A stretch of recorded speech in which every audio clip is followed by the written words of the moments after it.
All right, guys. I'm going to go ahead and call to order the meeting of the Planning and Zoning Board on Monday, April 3rd at 6 o'clock. All right, before we move to approve the agenda, we have a couple items that I need to make some of the citizens, I guess, aware or on notice on. And we're going to add one thing to the agenda item. Brian Thomas, our director, has a presentation for us on, I guess, how the commission is appointing or how we're going about the P&Z applications.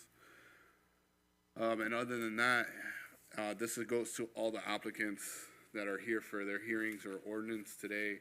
We do have a quorum. We have a quorum of 4, but I do need to let you know that our member Baker is going to be absent. So with that being said, a vote, anytime we vote anything, our vote is a recommendation to the commission. However, when it is a quorum that is only 4 members, if it is a split of 2-2, it'll still go to the commission, but it'll go to the commission as, in a sense of a denial. Like we don't approve, we disapprove of this application. It doesn't mean that it's not going to go before the commission. It just says that we do not pretty much agree with the application process. I just want to make sure that all the applicants that are here today understand that if it is a 2-2 split, it does go down as a denial of the app. With that being said, do I have a motion to approve the agenda? I got a motion from Ms. Thomas. I second that. I got a second from Vice Chair Long. Is there any comments on the agenda items? Any public comments? All right, all those in favor signify by saying aye. Aye. Aye, all right. Before we go to the Pledge of Allegiance, Marlo is arriving, but he is arriving late, so our mayor will be in shortly. Donald Long, can you lead us in the Pledge of Allegiance? I pledge allegiance to the flag of the United States of America and to the republic for which it stands, one nation, under God, indivisible, with liberty and justice for all. All right, thank you. Has everybody had a chance to review the minutes? All right, do I have a motion to approve the consent agenda? Motion to approve the consent agenda. I have a motion from Vice Chair Long. Second. I have a second from Ms. Polo. Any comments? Public comments?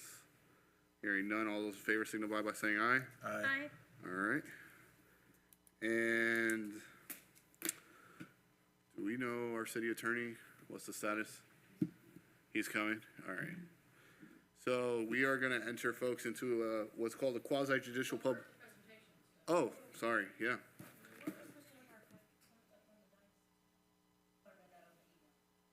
Are we getting packets, or is it still, do you guys have a copy of the packet by chance for Ms. Thomas? I have it online. Okay, I'll get it on the phone. Okay. Sorry, Brian, do you want to go ahead and present? Thank you.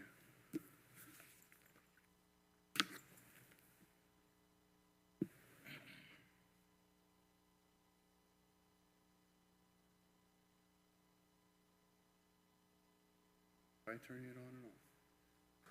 So, I wanted to go over briefly plan for you currently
the election cycle, so.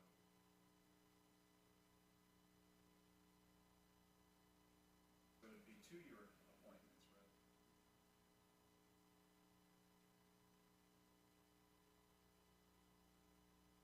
Thank you. Every time a commission seat comes up for election, one of the PZ Harb seats would come up for reappointment. So appointments would be made and approved by the commission as a whole, which is similar. There had been some talk about each commissioner getting to select somebody of their choosing. They decided against that, and so we'll do it basically like we do it now. Staff is still going to advertise the open positions, take applications, and then they have asked us to rank the candidates based on their qualifications. And that might actually change just a little bit if we have a list of ideal qualifications. We may be heavy on one end and have a need in another end. So the qualifications one time might be for, I don't know, a realtor or somebody who lives in the historic district. The next time it might be somebody who has some kind of an architectural background or whatever. And then the commission will basically take a simple vote on each seat one at a time. And then after the one seat is filled, then they'll go to the next one for the 3 or 4 that will be being voted on at that given time. Probably the biggest change is that the ex officio non-voting mayor would serve as the chair for both boards. I believe many years ago this is how it was done, and they want to get back to that. And so this is... Sorry. When you're talking about the mayor will serve as the chair for both boards, so will there be a vice chair and another? As it's written now, the vice chair would still be elected from among the board members. From the way I understood it, it would be like 2 would be available, just in case the mayor's not available, the vice chair's not available. There's another option, kind of like how there's 2 right now, other than the mayor. Is that not, or is it just going to be 1? I was under the impression it would just be 1. Yeah.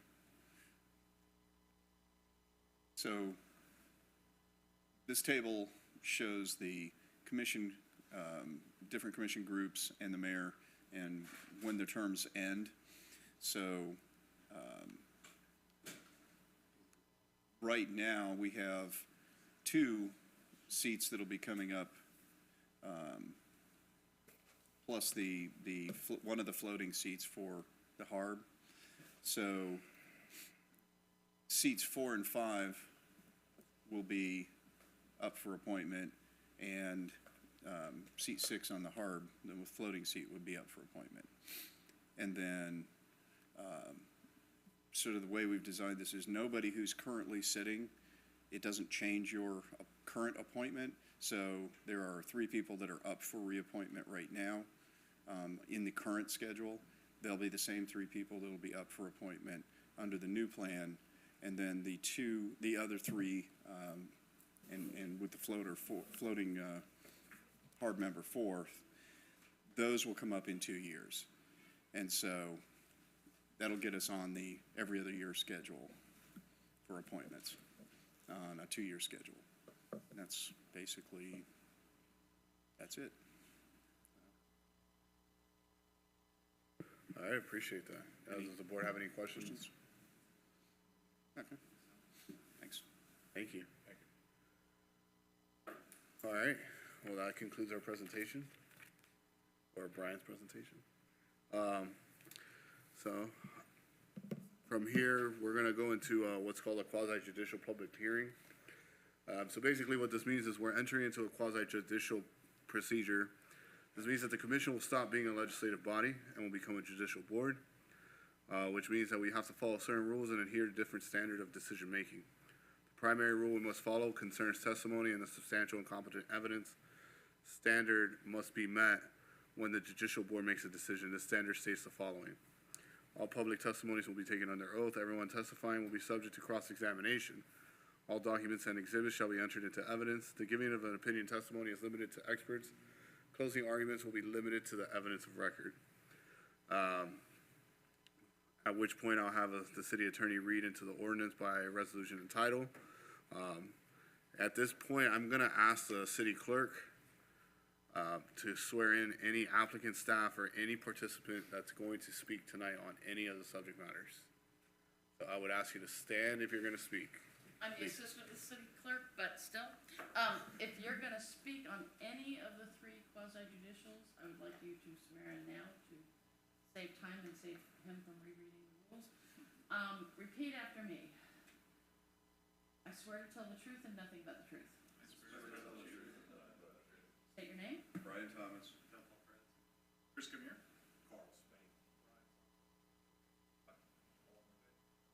Everybody who's gonna speak? No one else, anybody else wanting to speak on any of the topics? Awesome.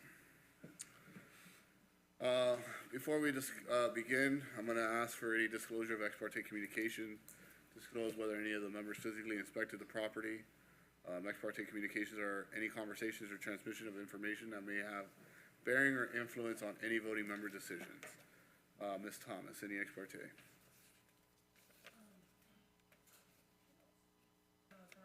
property that I live right next door to. That's on, I'm gonna, they're my family.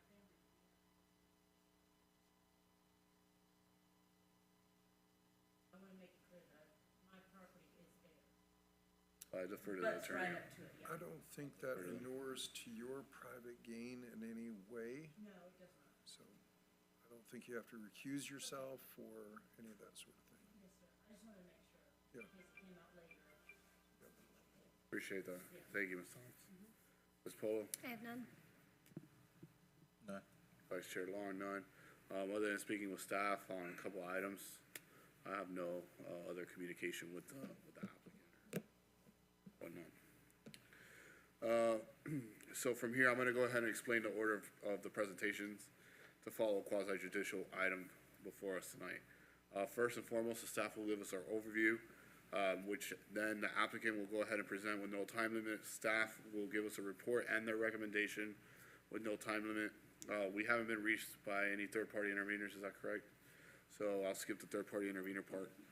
So after the staff report and recommendation, we open it up to public comments. Public comments are 3 minutes. This is before we ask any questions. There's been some confusion on the public comments. Let me just make things very clear and helpful, to you. If you it's public comments. If you do ask questions, the board does take into consideration those questions. We're not gonna answer them right away. The staff is not gonna answer them right away. It's a time for you to express any kind of concerns, comments, whatnot. We will take those down, and then later on throughout this process, we will ask. So at that time, don't think that we're trying to be mean by not answering you during public comments. After public comments, the applicant may cross-examine, staff may cross-examine, and then at that point, members of the decision-making body, through the chair, may ask questions of the staff, applicant, and the participants. We would ask for final arguments to be made by the applicant or the staff related solely to the evidence and testimony presented at the hearing and introduced into the record.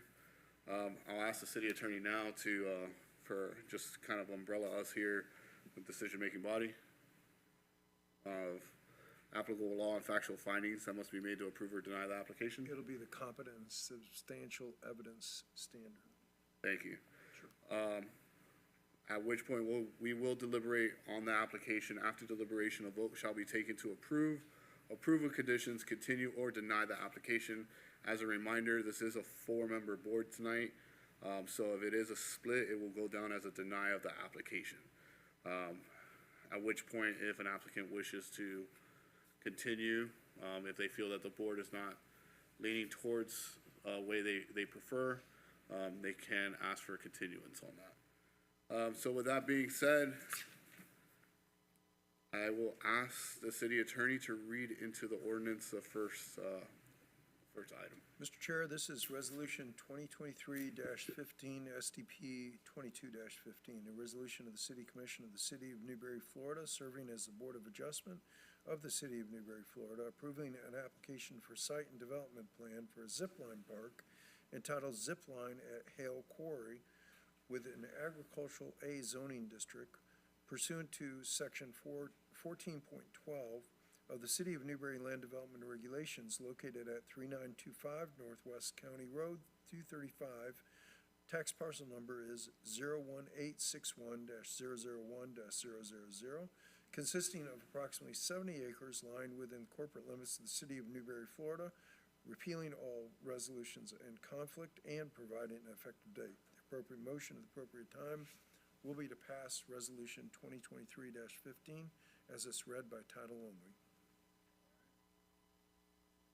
Thank you very much. And just to make sure that I get this on the record, if this is approved or whatnot, this will be heard by the Board of Adjustments on April 24th.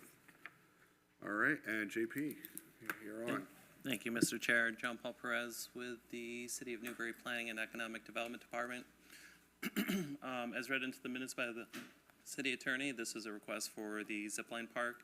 The zipline park came before the Planning and Zoning Board last year as a special exception. Not much has changed to the proposal. This is the site plan component of the request, and should this request be approved, the next step of the process would be building permits. So getting out there and putting a shovel in the ground. The subject property is located in the northeast quadrant of the city, just south of Northwest 48th Ave on County Road 235. Owner of the property is Spain Development, and the future land use is agriculture, and the zoning district is agricultural A. The zipline park is approved as a special exception within the agricultural A zoning district. The site and development plan is on approximately 70 acres and includes a 1,000-foot welcome center. Approximately is a little bit less than that. This approval is also subject to the previous conditions that were adopted with the special exception. So there's not going to be redundancy of that previous resolution's conditions. This will be specific to the site plan, the recommended conditions. That completes my brief overview. The applicant's now going to give his presentation.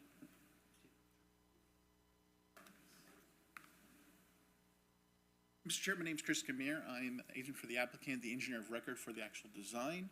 I'm going to be followed next by the actual owner. He'll understand more and can talk about how the area is going to function. But just from a design standpoint, it's a very straightforward design, very simplistic from that standpoint. And the real complication comes from the proposed use, which you all have looked over very much, and we're going through all the environmental reviews for the process. So I'll be available for any questions, also following the owner's presentation. All right, thank you. Hey. Thank you for your attention tonight, and I know you expected to see me back here long before now, and you'll see why it took so long. And I'll just dive right in. If I can, is this working? Which button do I hit? Which button do I hit? No. Yep, not doing it.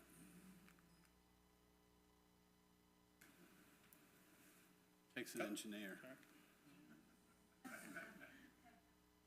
They're moving them. Try again.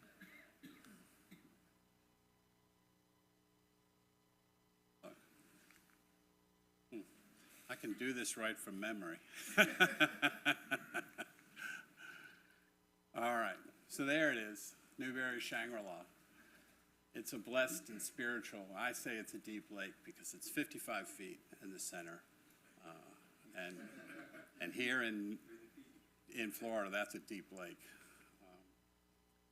So I want to thank, God, the core designer first, and the Salmi family, the Glant family, the Carter family, the McGehee family, the Argos Corporation, John Baker III, Limestone Products, the City of Newberry staff, and the University of Florida, because really we would never have gotten this done without the cooperation of every one of those groups. That's the tax record. You can see that the parcel now includes that little strip that we bought from Limestone Products. And this was necessary because the old access that we had was a prescriptive easement. and it was recorded in the land records, but unfortunately it ends about 30 or 40 feet from our property. So we needed a way to get from that prescriptive easement down and onto the property, and Limestone Products made that possible by selling us that little piece. This is the site plan overview. You can see here that our concept was to move as much of the development, the parking, the road, and the stormwater management, and even the building itself, as far away from the quarry as possible to have as little possible impact. In fact, I was able to put most of it up there on that 10 acres that we're leasing from Argos. So there it is. There's your Florida's longest zip line. And that's the layout over the quarry. And you can see we have the two main lines. Those are the longest ones that drag in through the middle. And then all the others sort of go around in a circle, including Jordan's Jamboree, which is a dedicated line for handicap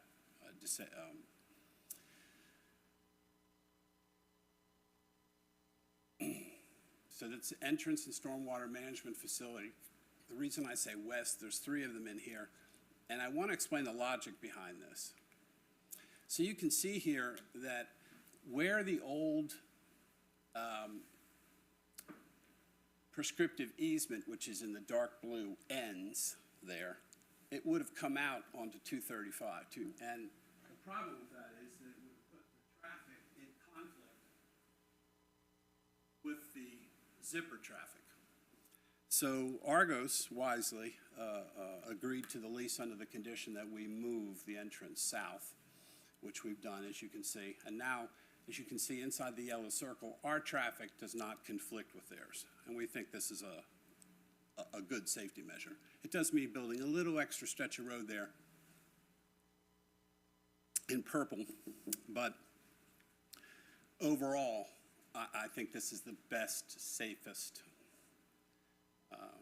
and honestly, I don't think Argos would have leased me the land if I hadn't agreed to it, so it becomes what we call necessary.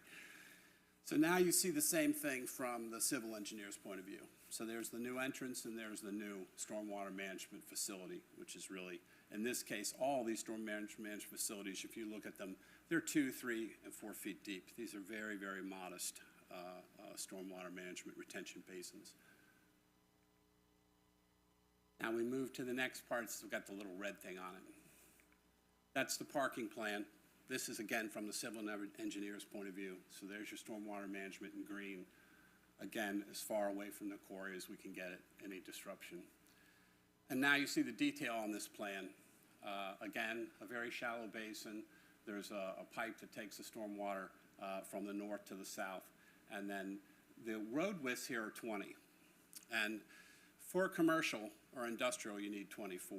But in this zoning, you're allowed 20, and I don't want it looking like a superhighway through the middle of the park, so we wanted to go with a 20-foot road.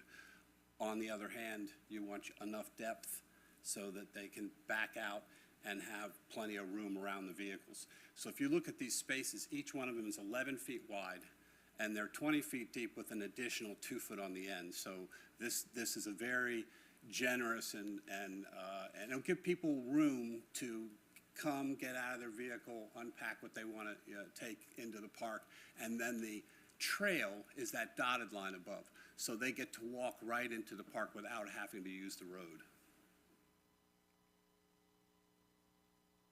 This is the stormwater management facility that's directly servicing the part of the road that's servicing the Welcome Center. You can see it there in green. That's the civil engineer's view. And then right beneath it is the handicap parking and the fire truck turnaround and the actual Welcome Center. This is that stormwater management facility, and you can see, I mean, I think this is a 2 foot or something like that. It's just going to be basically a beautiful field with a little berm around it. There's your trail system. Those are 10 feet or under, mulched, and long discussion between myself and the biological and environmental people about what to make these trails of and how to do this so that it didn't not only legally have an effect and be counted, but also was the best thing for the environment. This is the parking detail I was telling you about with the little extra room. You can see how the 20-foot depth there is still, there's more parking space beyond that. And the detail here, parking detail on, you know, the accessible parking. I know I said handicapped earlier, sorry about that. And then, okay, fire truck turnaround. So the truck comes in here, pulls in, backs, and goes back out. You can see plenty of room. Got that right? Fire department landing zone, that was a request.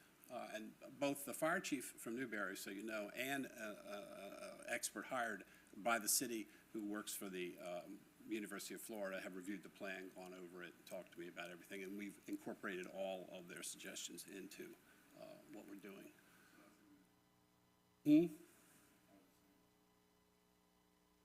I didn't hear you, I'm sorry. The landing helicopter pad? Oh, yeah, For the right. Okay. That's what that is. It's a helicopter landing pad. So here's your welcome center. It's a building in green.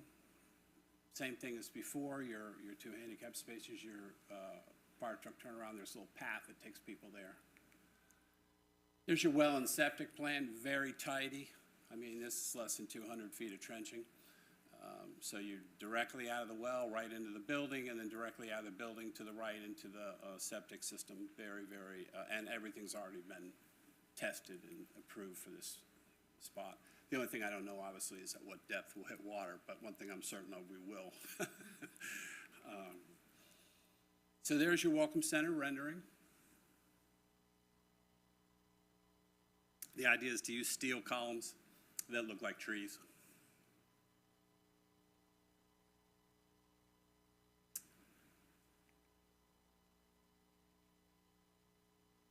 This is all Jennifer Langford, really great architect. There's a floor plan, very simple. It's just basically an empty room with two accessible bathrooms and an office. And of course, all they're doing in there is learning, you know, not to kill themselves on the zip line.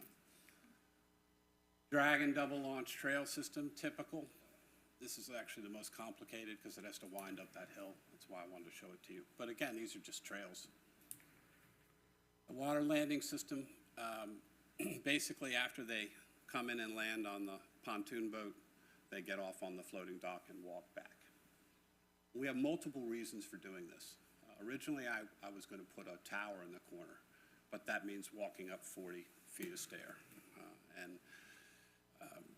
I think this system spreads that elevation out over many more feet of walking, which is better. I don't want anyone having a heart attack and us having to take them up the stairs on a stretcher.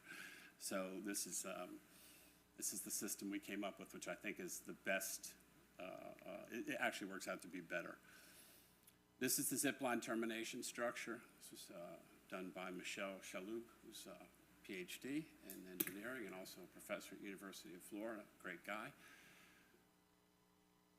And we'll be out there on the 6th with the construction company to look at how to put that tower in, assuming, of course, all things continue forward. Land clearing was a big topic discussed in this 9-month period. And basically, we've come up with a system. So we will map out the entire park, and there's obviously out-of-bounds areas. There's trees which are marked for permanent preservation. There's potential hazards, specific instructions concerning what work can be done in what area, what time of year it can be done. And those permissions are required before anybody begins work. They have checklists that they have to use, and they are allowed to go in to an area. They have to do the safety walk, which in this case is very important because wire, buried obstacles, broken pipes and poles, snakes, all kinds of things are real hazards. And then they, after they do their safety walk, they mark all of the trees, which are a certain diameter and below, and ones that are a certain diameter and above. And obviously the big ones are taken down by professionals, and we handle everything under 12 inches. A little rhyme we made up. Cover them all. Eyes, ears, head, and toes. Sunscreen next, then gloves. Everyone knows. So these are it's our little rhyme, and our people have to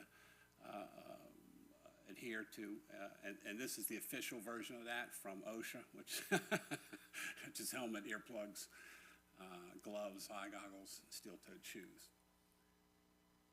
Tree debris, we're not going to throw anything away. We're not going to burn anything. Every single thing we cut down, we're going to chip, and that's going to make those trails. That's where we need all that chipping material, and probably have to bring in more in addition to that. These chippers are very expensive, so we're going to rent one. Big old chipper, bring it in there every couple months and take down the limbs that are marked for removal and run it through that, and that'll be our base for the trail. This is how we're going to do our brush mowing. And all this will be done by, to this, if you look in the middle there, there's something, I'm sorry, I apologize, to the right, the Rural and Roaded Natural Trail Standard. And this just tells you how wide, how high, what our slopes are going to be confined to, and what our surface is going to be. So there's Zippy, that's our skid steer. That's going to be making those trails. That's a tree debris removing thing. It grabs onto them and takes it off. Okay, this is the full environmental report, which I'm not going to go into here because it's 200, well, I am going to go into a little bit. It's 273 pages. It took 9 months, a huge number of hours, and let me just give you the conclusion. Zip line at Hale Quarry is the highest and best environmental use of the project site. And as you can see, Mr. Wallace walked the entire site. He's probably the only person who's ever done it. I mean, every inch. And all the surrounding property. He cites as his authority Chapter 77 and 78, which I'm sure you all are now familiar with, which is the basic county's authority over you on environmental matters. This is new, and applicants have to go through the process now with you and also here. And unfortunately, I'm the first one through it. And this is just basically a repeat of where his authority comes from. This is all out of this report, and it's just a bunch of legal gibberish. But this is the bottom line. In consideration of the project site design and the project environmental review activities, all requirements stated within these provisions have been addressed and achieved. And that's significant because this report encompasses everything. It's got the federal government's review, his review, the county. It's a complete review. Planning parcel definition, I think this is interesting. You guys need to be aware of this. They're now using a planning parcel definition in the city of Newberry, which is from the city of Gainesville Code. And I think that this is a question, again, of cleanup. I'm the first one through. I think as more projects go through, the code will get cleaner. And here's the problem. The Zipline Adventure Park involves additional construction of less well-known features and less common construction techniques than are genuinely evaluated on standard development projects.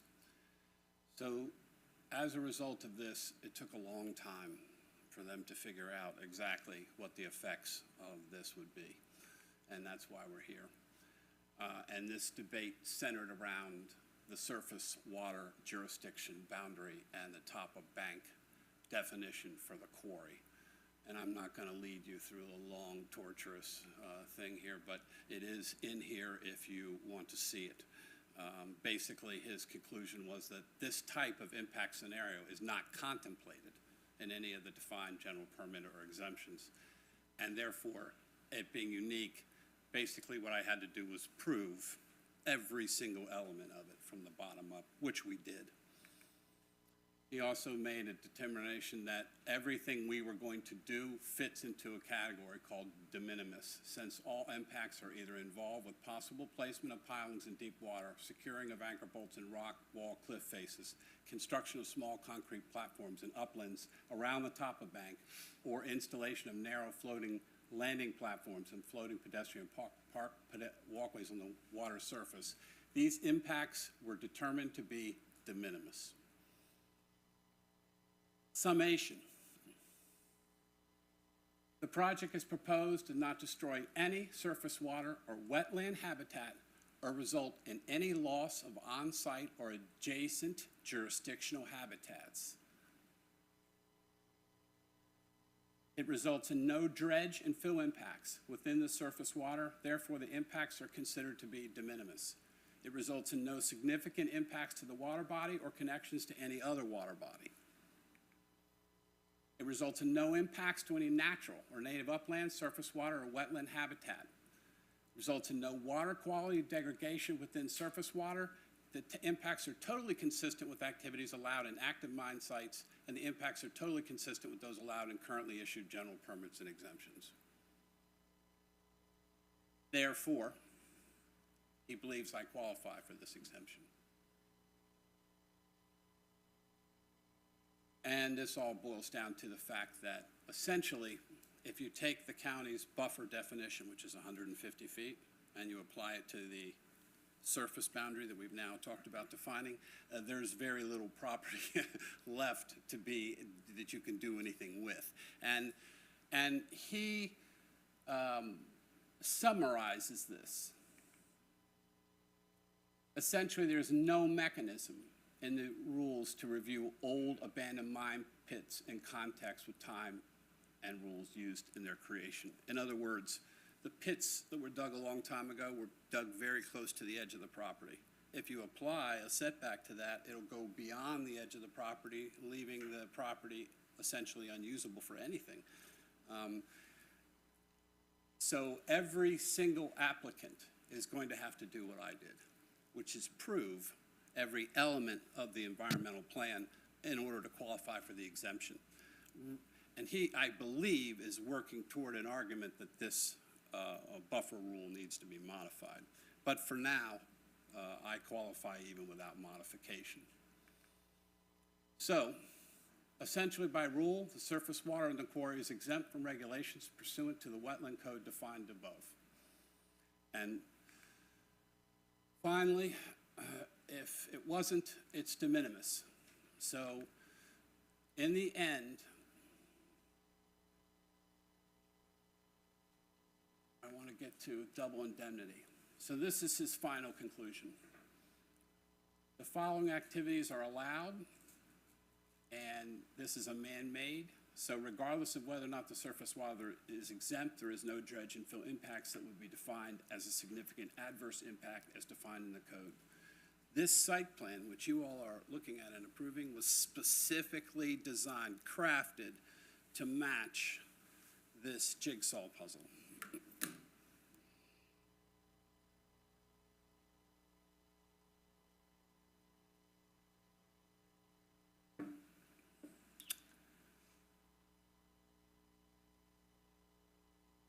Final conclusion. For all the above reasons, as I told you at the beginning, the proposed project results in the highest and best environmental use of the project site. And then the next question is, who can zip? And there we go. If you have questions, please. All right, I appreciate And I that. have Chris here, so. All right. Did you have anything to add? I'm going to need to give my report and Yeah. recommendation. Yes, please. One thing I didn't say, and I know Chris would advise me to throw this in. When you run our stormwater calculations, the 100-year storm event, we have a foot above freeboard in every, so we're completely compliant on that. Thank you. All right, JP, will you provide us with your report and recommendation, please? Thank you, Mr. Chair. What? Janine's loading the remainder of my presentation. All right, and And so, again, John Paul Perez, Planning and Economic Development Department. This is just a topo map of the subject property. I just want to point out the property to the top left is a leased area which will provide the access and the required parking as well as pedestrian access to the main site where the zip line is, as Carl had gone over in detail. Here's an aerial image of the property just showing some of the surrounding uses. You can see the Argo site, the Florida Rock property to the east, that's an active mining site. To the west, there's the Lime Rock Industries that we recently annexed and then rezoned and approved the land use for mining activity. So this history has this area has a long history of mining activities.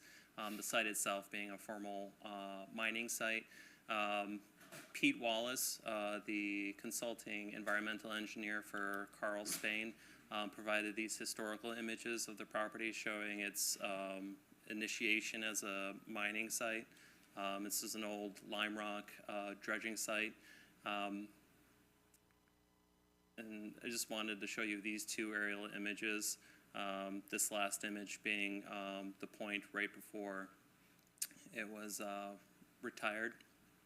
And again, just a reminder, there was a special exception adopted for this site, so there's a lot of conditions that were considered by the board previously that remain in full force and effect.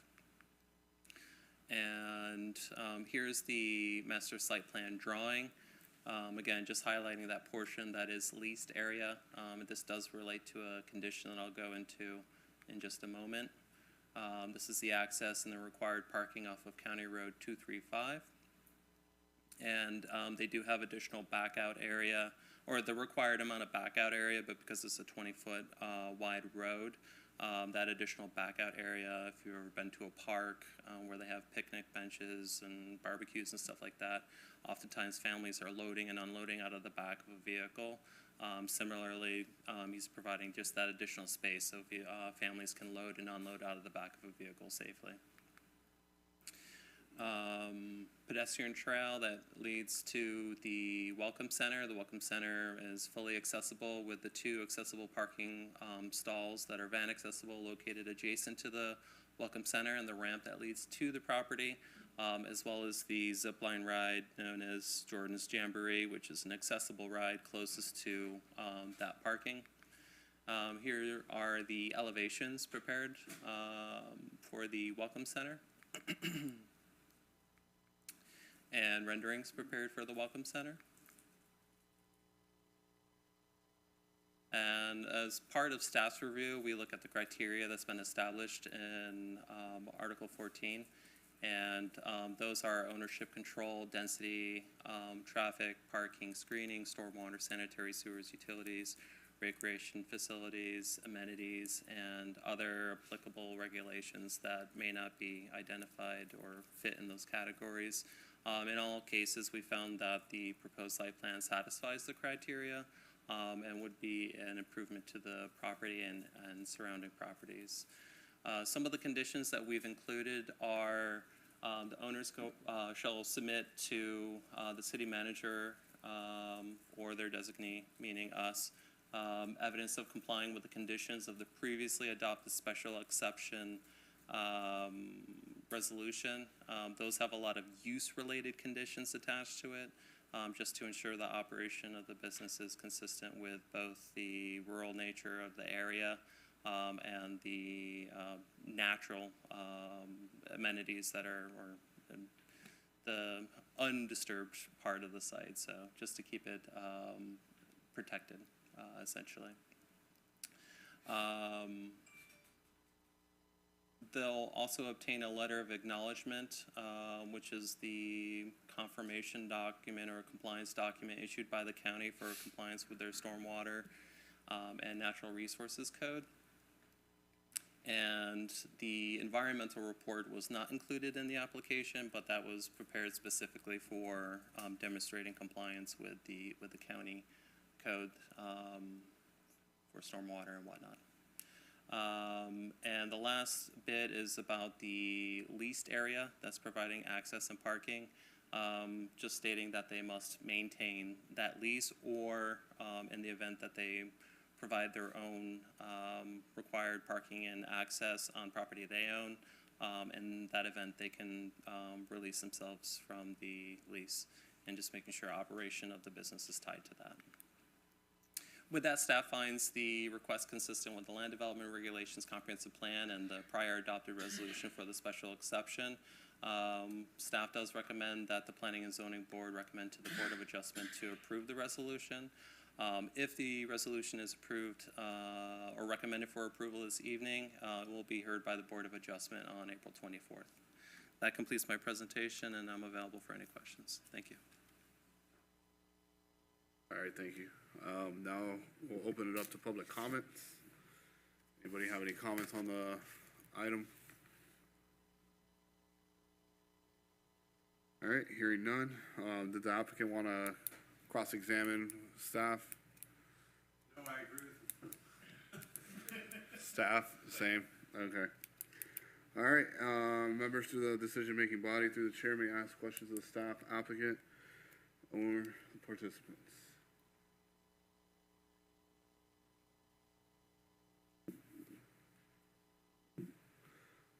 I had a question for the applicant. Can you remind us again about the security around the area? Like, are you guys, because I noticed that there is on the requirements for like insurance. Fencing. Yeah, there's fencing in there. Substantial amount of fencing. Okay. Yeah, I would say Can about you- 5,000 feet all in all. How big, like, can you give that, do you have an It's idea of that chain yet? link fence, and it'll be 5 feet high. 5 feet high? And the poles will be set in concrete. The fence will be designed to not be visible from the road. I don't want it to look like a jail. But on the other hand, we want people to hit that barrier and not be able to get over. And so we're gonna have cameras and fencing. And because of the way the site works, you would have to work your way deep in to get actually to the quarry. And obviously, it's hard to access the site from any of the mining operations around it. The one place where we're open to infiltration is from the Gatorback site. And I'm gonna put extra cameras and you know, signage. Like and- sort of motion sensors or anything like that? Like Yeah, this? in other words, they will turn on a light in the camera, but as far as, and maybe even some sort of alarm or whatever. But the cameras that we're gonna put out there, they record images and can transmit them, but just an image. If you want the actual video of what they were taking, you have to come take the SIM card out of the camera. And I'm looking into doing it a different way, but if you run power there, you have to trench, and if you trench, you're doing a lot of damage to this foliage on the ground. So I'm really looking for solutions that are not. That's just my biggest concern is, you know, one person ruining it for everybody. Oh, no, You I know, all understand. of a sudden they sneak in, we have an incident, and Well, quarries are an attractive nuisance. I have the stats on that. There's no doubt about it. In my original presentation, I actually stressed the fact that I think the quarry with fences around it and lights and cameras and a business operating there is safer, is less of an attractive nuisance than, and this is the only alternative, really. So, but can I make it 100% safe? Can you make it so a 16-year-old cannot go there, cut through the fence, sneak in with his friends, and get down into the quarry before we can arrive or do something about it? I mean, obviously, that's impossible. There's no such thing. but you're doing your due diligence, that's my biggest concern. Oh, yes, sir.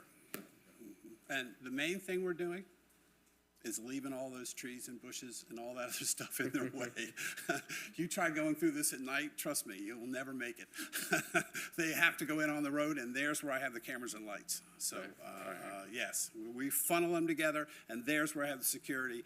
If they try to bumble through this in the dark, believe me, and there are snakes and stuff. I mean, everything you can imagine out there, it'd be rough going. All right. All right, I appreciate it, thank you. My board have any other questions or concerns? All right, any final arguments? No? All right, at this point, we can deliberate. If there's no deliberation, I will entertain a motion. No. I gotta see it first. No, not yet. I can't as the chair, I can't legally make a motion, so I have to depend on you guys to do that. I moved motion to approve. I got a motion from Vice Chair Long to approve. I'll second again. I have a second from Ms. Thomas. I wonder why you were gonna entertain us with something. All right, do I have any comments on the motion? Do I have any public comments on the motion? All right, hearing none, all those in favor signify by saying aye. Aye. Aye, motion passes unanimous. Once again, this will be heard by the Board of Adjustment on April 24th. Thank you. We look forward to it. Thank you very much, guys.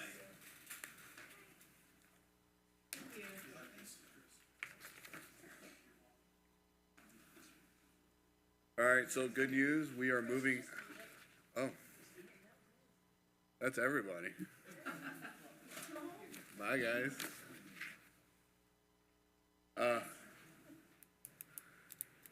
So good news, we are moving out of quasi-judicial for a moment here. We are going back into legislative. And I guess I'll have the city attorney read into the record the ordinance. Yes, sir. Ordinance number 2023-15, CPA 23-7. An ordinance of the City of Newberry, Florida, amending ordinance number 4-91 is amended relating to the amendment of the future land use plan map of the City of Newberry Comprehensive Plan under the expedited amendment procedures established in sections 163.3184, 2 and 3 of Florida statutes in conformance with sections 163.3161 through 163.3215 of the Florida statutes, providing for a change in future land use classification from agricultural to planned development on certain lands within the corporate limits of the City of Newberry, Florida. Tax parcel number is 01932-000-000, consisting of approximately 128 acres, providing severability, repealing all ordinances in conflict, providing an effective date. Appropriate motion is to approve ordinance number 2023-15 upon its reading by title only. Thank you very much, JP. Thank you, Mr. Chair. Again, John Paul Perez, Planning and Economic Development Department. Following the procedure of presentation from the quasi-judicial procedures, I'll be giving a brief overview. The applicant's going to give their presentation. I'll follow with a staff report and staff recommendation. However, yes, this is a legislative item that you're considering. This is a large-scale land use map amendment to the future land use map of the City of Newberry Comprehensive Plan.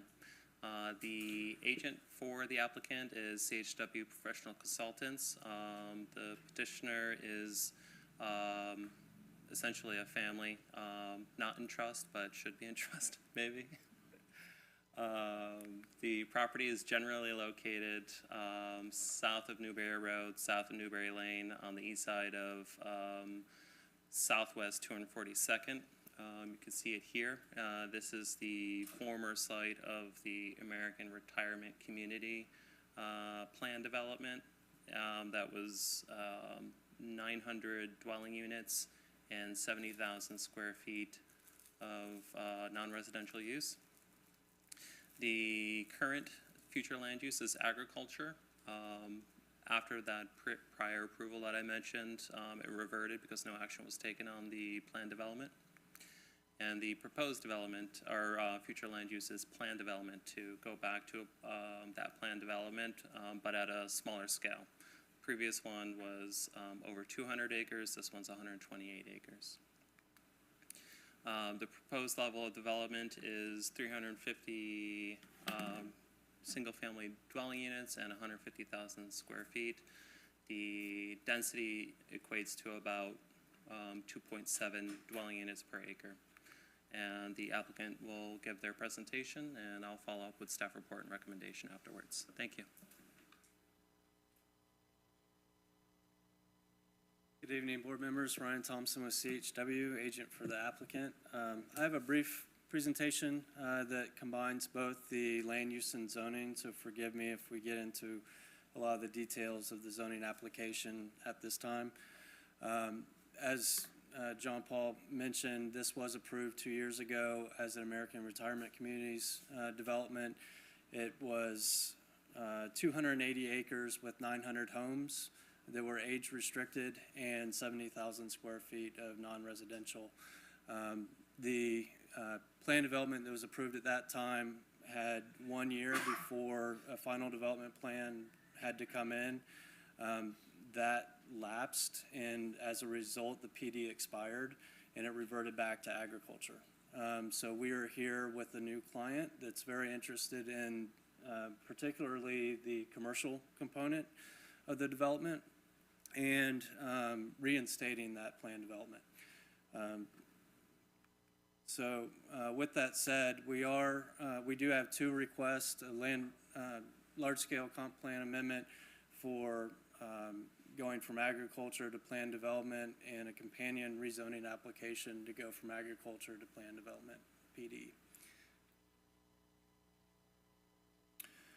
This is the timeline that we've held going through the city's process. Obviously, this evening we're before you. If we're gracious enough to get a favorable recommendation, we'll proceed to the City Commission for their first reading. That'll be transmitted to the Department of Economic Opportunity that will review the application, and then we'll come back to the City Commission for second and final reading. So the project location is really just outside the core of the city of Newberry, where we want growth to occur first, growing from the interior of the city outward. So just for context, I've put on here the economic development overlay and the historic district overlay that's downtown, as well as the transportation enhancement project area. And then you could see out on the far right is the urban service area.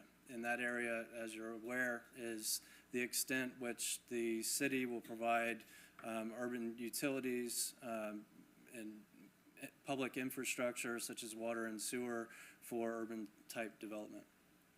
And you can see it's really in the heart there. And then a few points on the side. So as I mentioned, growing from the inside out, it's logical and supportive based on the existing infrastructure that's available to the site. And it's a balanced approach with the diversity of uses, having both the commercial and the residential uses there, so people can utilize the non-residential to meet their daily needs without having to go out to outside the development and additional trips on the road and things of that nature. So this is an aerial map. It's adjacent to a national grocer that's recently received a site plan approval. The blinking light, as I understand, as of today, is still in negotiations as to whether it'll go in this location, which would be the main entrance to this development, or if it would be located at County Road 235. So we'll stay tuned for that. This is the future land use map of the property, and as I mentioned, we are requesting plan development identical to the zoning. This is the preliminary development plan for the PD. As you see, there'll be a central spine that'll come through. The 40-foot wide right-of-way will be dedicated to the city for future roadway to go along, and that's per the city's comprehensive plan land development code requirements for that 40 feet of right-of-way. Access will be from State Road 26. We'll have one central access point and then a right in and right out on both sides of that. And then we'll have a connection to 242nd Street as well. Future access will be stubbed to the property line for a connection if those properties develop in the future, both to the south and to the east. The open space will be a minimum of 15% of the site, and no more than 50% of the required open space will be in stormwater management. Area B that you see highlighted here in orange at the north, that will be 150,000 square feet of non-residential. That's over twice as much as what was permitted in the previous application. Area A will be 300 units, and that is consistent on a per acre basis with what the previous application had. We'll have amenities, have an amenity center on the site, and there's also an existing house that I've highlighted here and that is notated on the preliminary development plan. It's an historic structure, as local, there's local sentiment to keeping that structure. We understand that, our client understands that. The client also understands what that could provide to the development for a sense of place and tying it to the city of Newberry and its history. They're currently looking at the structure to see if it's sound and how feasible it is to rehab that and repurpose that as, you know, a community house that they could use for small events and things of that nature. So it is certainly something that they're interested in and think it would provide a lot of value to the project. The utilities, so we'll continue to work with the City of Newberry's utility department to fine tune this, but essentially utilities will either be connected from Southwest 242nd Street or from State Road 26. Both water and sewer are available in both locations. And with that, I conclude. As staff mentioned, they do recommend approval and some proposed motions for your pleasure. With that, I do conclude. If you have any questions, I'm happy to answer them. Thanks, man. Appreciate it. Sure. All right, JP, you have any other comments to make, or?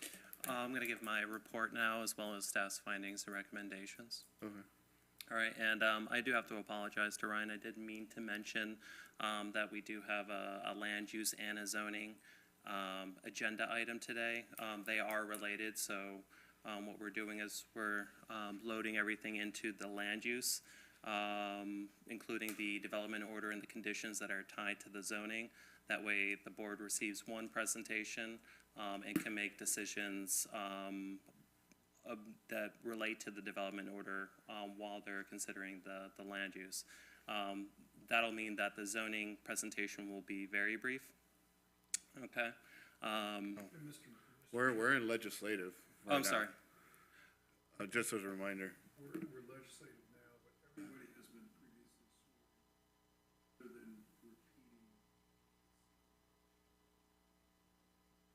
doing the presentation. That's perfect. Okay. Yeah, that actually would be nice instead of having to repeat everything. Yeah, just saying, just saying. Just saying. No Florida teams.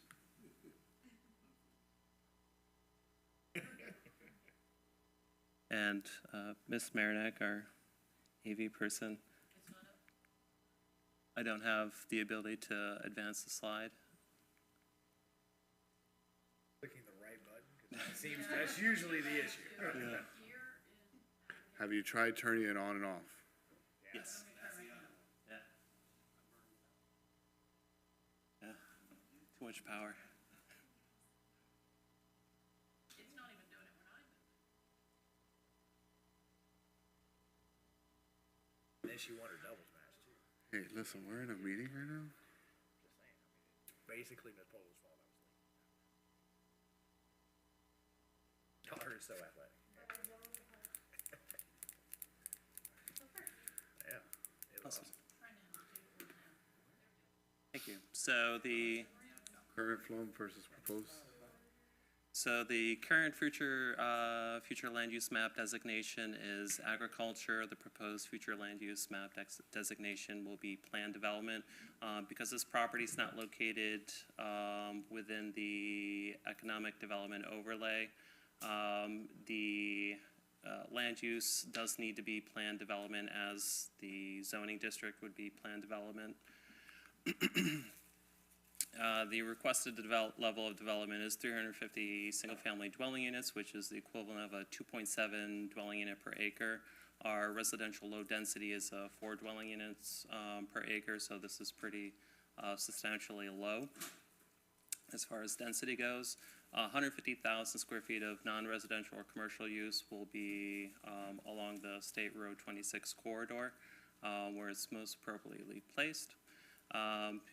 With the PD, they have the opportunity to adopt unique development standards such as setbacks and lot areas. And with the future land use, we'll be looking at the concurrency. This information wasn't repeated in the rezoning report because of the attached and companion item for the future land use. So here's a future land use map of the city of Newberry with the subject property in the center. And with the PD, you can see with the land use allocations that the commercial will be with the commercial and the residential will be in the rear, separated by stormwater and open space area. This is the preliminary development plan. The preliminary development plan is attached to the development order, which is attached to the ordinance with the rezoning package. Here you can see the layout of the phasing and land use types. Again, the commercial along West Newberry Road, separated by open space, with the residential in the rear and along Southwest 242nd Street. This is the access, red being just the preliminary design for the interior roadways. The green arrows are the access to exterior roads or adjacent properties. Here they're providing access to the southeast property and the southern properties, as well as a 40-foot right-of-way along the east property line. The east property line is a section line, so by code they have to provide us with a 40-foot right-of-way, with the intention of there being potentially an 80-foot right-of-way there in the future. That's not always set in stone, so that's something that could change, but at this time we're just asking for allocation of that land for the time being. Internal circulation, as well as connection to adjacent roads, will help relieve the need or the burden on the state road for local trips. And so we believe that there's sufficient connectivity being provided here. This is just showing the allocation of land use and the phasing in color gradation, so you can get an idea of how it'll eventually develop. This is a plan development, so each phase will come back before you.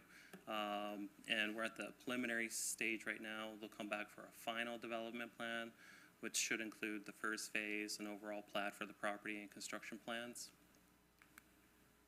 The development standards that they're establishing in the development order is a lot width of 50 feet. This is for the residential, by the way, and a lot area of 5,000 square feet. Just want to make a point to mention that the American retirement community had a lot width of 40 feet and a lot area of 4,000 feet. So this is an increase as to what was previously approved to the site. And again, the commercial will be at 150,000 square feet.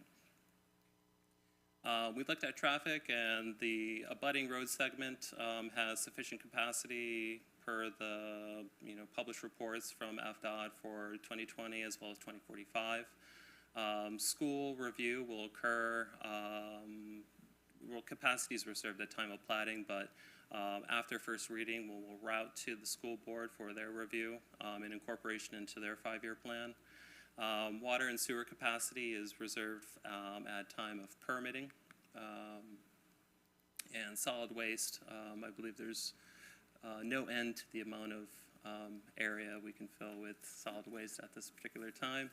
And electrical services will be provided by Clay. Going to get into just some brief things that are covered in the development order, and again, the development order is attached to the zoning. The development order includes the preliminary development plan that you've seen. It sets the maximum densities and intensities and development standards. It also includes the phasing and conditions related to phasing. Per the development order, they're planning on doing about 50 homes per year. And a minimum landscape buffer of 10 feet, which is the code minimum, but I believe it's their intention to do a larger one. It also includes road standards and traffic calming. So I'm sure Naeem's pretty familiar with attempts at traffic calming. It's now a standard requirement because it's not in our code and our development orders that on-street parking, chicanes, and other methods of curbing speeding behavior in residential areas is implemented in the final development plan. Right now, you don't see it because you just see like the 60-foot wide blob that is the road. But as they come in for plats and whatnot, you'll be seeing the actual infrastructure that helps dictate user behavior. In the development order, we get into water and wastewater requirements. There's a brief condition on the historic home. Staff would appreciate adaptive reuse of the home. It has historical value, and it would be a great asset to the community. Also providing a place for gathering, as well as providing placemaking for the community.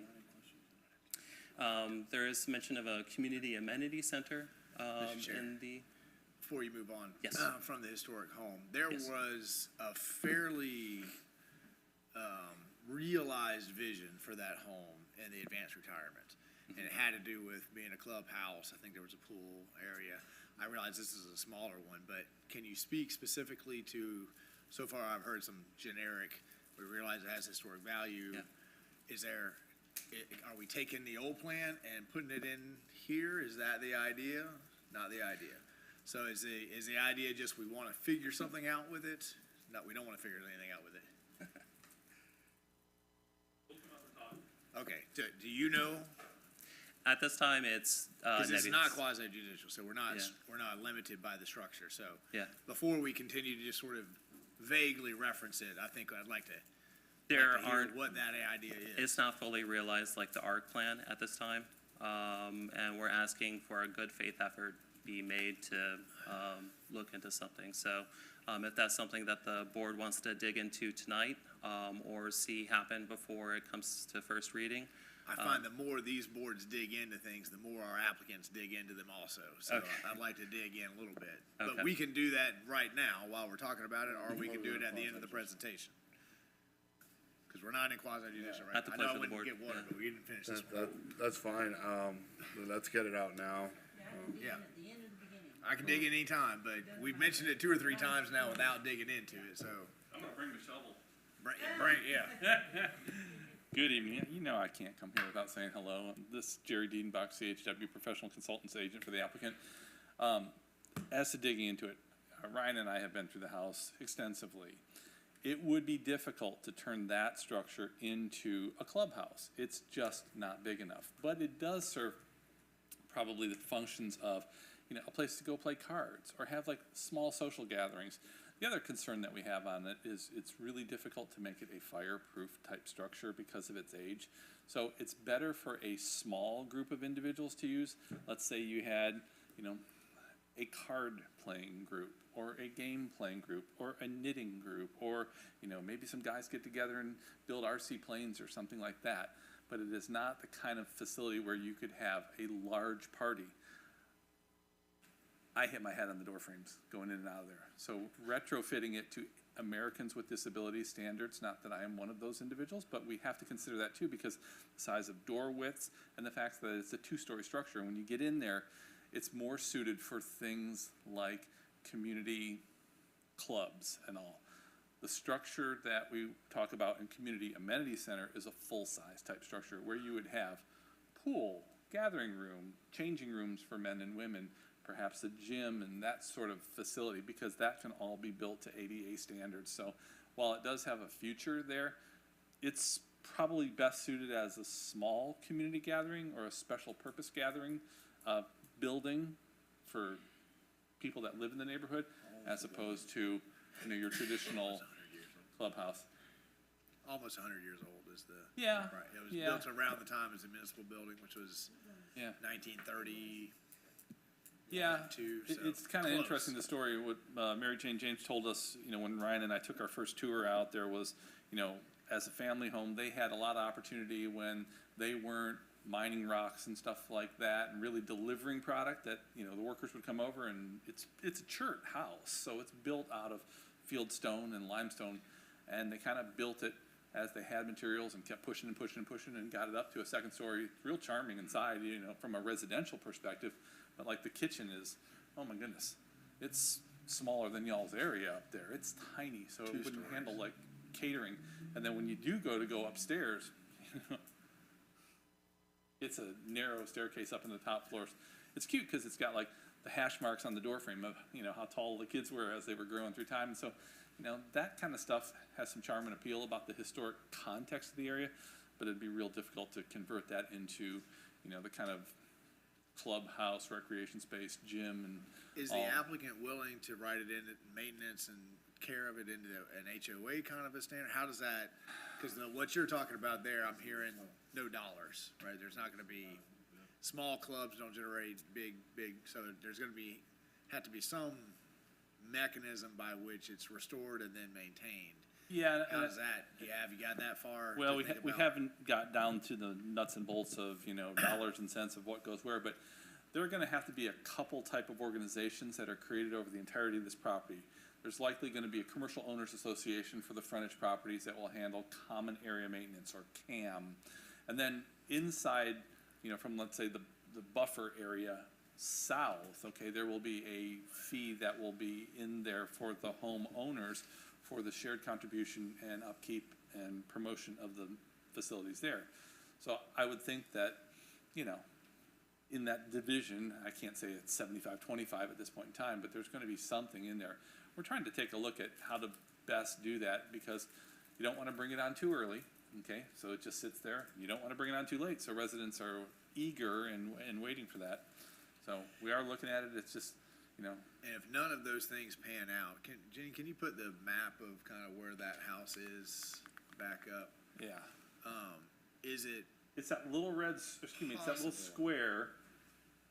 yeah, I'm gonna that's, use this pointer here, look at that. it's really close to the border line, Yeah. right? Is it Yeah. possible, without devastating the development, to peel off enough around there and deed that over to an adjacent property owner who may want to run an Airbnb or restore it and add it to their property? Is that? I like the direction you're going. I would still think that as an Airbnb, you would have to meet ADA standards on it. And so you could make some bedrooms on the ground floor there. I think, the book is still open on that. But I don't think they want to peel it off and exclude it from the PD. I think we just want to keep it in there and look at it as a small gathering space. It's got some beautiful trees around it, and its context in the yard is probably the best thing. So if you were going to have, a small social or, some afternoon wedding social venue. clubs, that's great. It's got a porch Yeah. around it, but I mean, you don't have to sell me on Yeah. it. I'm just trying to think of Yeah. all the potential options for what could happen, because Indeed. I think there's folks on this board that care about that house. It's already come up on the commission's dais to save that house, and I know the struggles of not just maintaining, preserving the house and restoring it, but then yearly maintenance. Oh, yeah. And I've been in the house. I think it would take a lot to turn it into a clubhouse. You'd almost lose the historic value of it. yeah, I think you'd have to throw a few $100,000 into it to bring it up to Right. spec. You'd have to rewire it, replumb it, refinish. And inside. I'm not sure that I'm seeing how you're gonna get people to it. You're gonna you have to work around that lot, so it's gonna be a challenge. Well, That's your challenge, and you guys are great Yeah. at that, and I have no doubt that you can do it. actually, it sits on one of the proposed roads, because in this very Christmas color shape, of all the arrows here, there's a road that goes right by it. It is a lot, effectively. Yeah. Okay. any other, I'm not trying to steal the conversation, but So my biggest concern when it comes to a COA is just because I'm the insurance nerd in this whole board, and that's what I do, I'm commercial insurance, is now it gets deeded over into an HOA or an association, and then it becomes an insurance nightmare for liability, it becomes an insurance nightmare because of the age. And I would hate that it puts a burden onto the applicant. I think it would be easier to insure if it's like you're stating, something simpler, that it's just, hey, just a clubhouse, there's no one's cooking in it, no one's, Yeah. doing anything crazy in it, it's literally a gathering area. So I would like to see it, I wanna see it still be there, but, a rendering of what it could become, that's not a huge burden onto the applicant. And also realizing that right now the Florida market in insurance, if you were to come to me as a new COA, as a new HOA, and I'm seeing this building, the first thing I'm saying is like, listen, I'll do your HOA, but I'm not covering that building, and it's too old, it's too outdated. And I don't want that being an issue for the applicant because he's trying to build a clubhouse or Yeah. something to that extent. So, I do like the idea that you're saying it's something more of a throw cards down or, Yeah. a somewhere you got gathering space. 10, 12 people gonna get together for some social function, Right. You can hold your HOA meeting because that's how many people show up to an HOA meeting. Yeah. I mean, I can also see, 10 years from now, a crowd of people from this neighborhood sitting here saying, my HOA fees are outrageous, and 50% of them are going to this house that nobody in the neighborhood uses. Yeah. So there's gotta be an idea that keeps it where the neighborhood wants it, the neighborhood is advocating for it. Otherwise, it just becomes something that's being imposed on them. So I would encourage you guys to think outside of the box on how we, I don't think you can move a historic structure and maintain its historic value, and that is all on those beautiful rock pillar foundations, which nobody knows how to do that anymore. Dudley Farms wouldn't want this? They wouldn't be able to take it once you move it. If you could prove a specific historical value to Dudley Farm, but I've spent the last 18 months working with the National Historic Registrar to move the Perkins House onto Dudley Farm, and that's moving 300 feet. And I've had to pretty much get a letter from the president to say that we can do this because it's adding historic value, because it was the last known structure built by someone born enslaved on Dudley Farm. And so I'm just moving it 300 feet, and it's taken me 18 months of state and national park red tape. So, Well, considering this is part of phase 2, I think. yeah, I want to talk about it openly now, because I don't want to hold up the project, but I don't want to get so far in the project where you say, well, I wish we'd have talked about that before, because if we'd have thought about it at this point, we could have done something. Well, we appreciate that too, and I think that, you're spot on. I've been on the City of Gainesville's Historic Preservation Board. I've restored turn-of-the-century houses, and, picking up chert, it's gonna crack apart because it's very fragile. It's not a good candidate for lifting. And then, it's not sitting on a paved road. And we have relocated chert houses like right across, everybody knows where Krispy Kreme is on 13th Street in Gainesville. We've moved chert houses in the neighborhood down paved streets, and they still just, they're meant to be stationary, not moved. So I appreciate that. And I know that the clients are watching tonight, and we'll continue to work on that.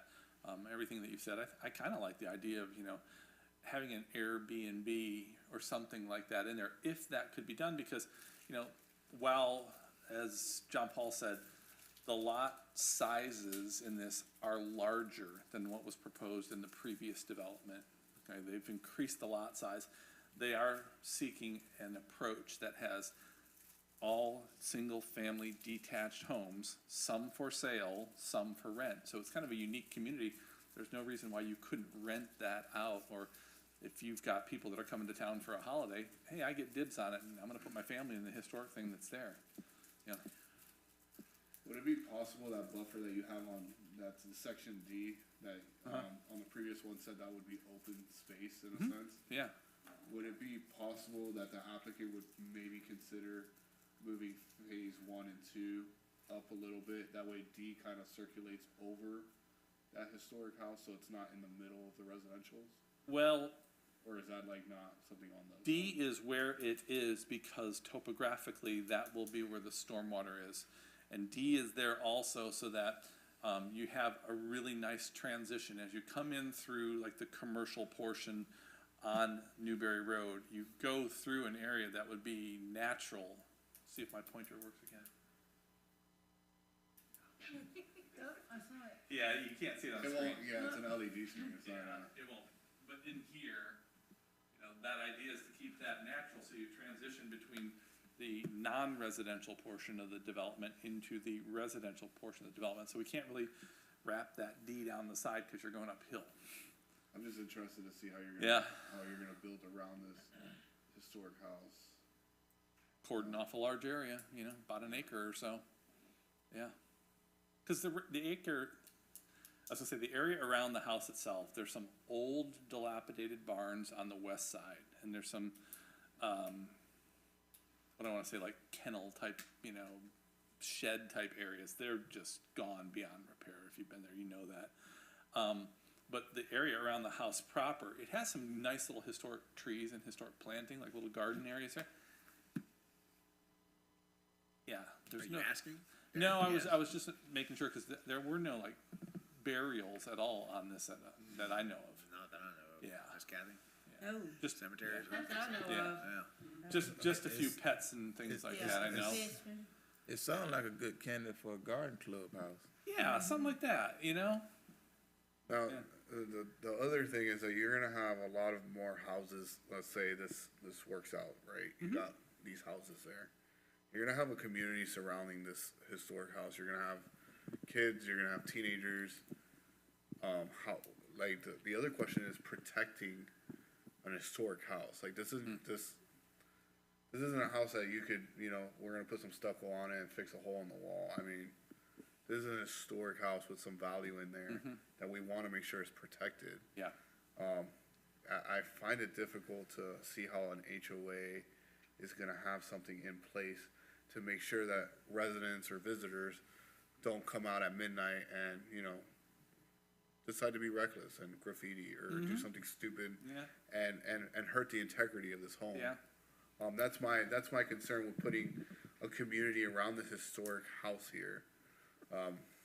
You can't predict what people are gonna do. Well, and to your point, Mr. Chair, unlike the previous applicant who would have to trench electricity to get a bunch of cameras and other security measures around here, you can certainly, and I was gonna lean over to him and say, why don't you do power over Ethernet like PPOE cameras, but you could certainly put enough security around that and a fence, not like a chain link fence, and a 5-foot fence in the woods, I can get over that.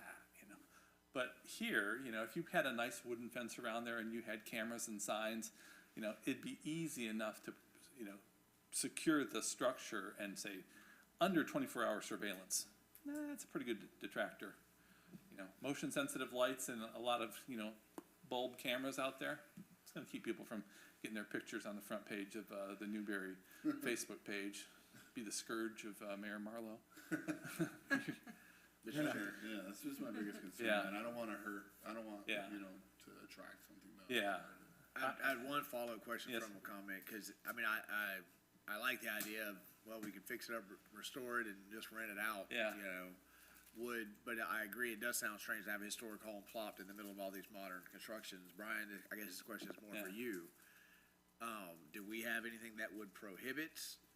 Because generally, all of the homes have to kind of fit into a certain, Yeah. they kind of flow, right? If there is anything that, on our end, that would prohibit having a historic structure right in the middle of a neighborhood that continues to act as a residence, we'd want to make sure that we address that. No, Mr. Chair, there's no prohibition about that. You could have, be as a pre-existing and also recognized historic structure. I think the You could garden club would love have to that. have it then, if you guys fix it up before you I, get it. I really like that idea, because I think a good way, to ensure resilience and, crime prevention through environmental design is to make it a feature that the neighbors somewhat adopt in their own sort of ethic of, well, that's where our community garden is, that's where our flower beds are, and so that stops. Yeah. You know, it becomes a unique amenity that, you know, you just can't build that into a property. I know one of the many things that Ryan does well is take notes, so I know he's back there scritching away and writing this down. But I like that idea, the garden club, and, you know. Well, I think that whatever you guys decide, what I don't want to get into is an expectation, well, we heard you wanted me a community center, so we fix it up, here are the keys. Now you guys are responsible for renting it out, or maintaining it, or keeping the calendar to find out, Yeah. you know, or meeting somebody there with a key so they rent it. I mean, there's all of those kinds of, so having it as a rental unit and you have a property manager that just rents it and a family lives there, I think that's probably the lowest work. Anything else, I think we'd have to be really clear on who's doing what. Yeah. In order to Agreed. preserve the house. Because again, I don't, in 10 years, 15 years, when you guys get here, I don't want a whole city hall full of angry HOA members saying, you know, I bought a house here and now, you know, my HOA fees are double or triple, and it's, when I look at it, it's all going to maintaining this historic structure, and I never use it, you know, so I don't want to pay for this anymore. Yeah. And then we're right back here.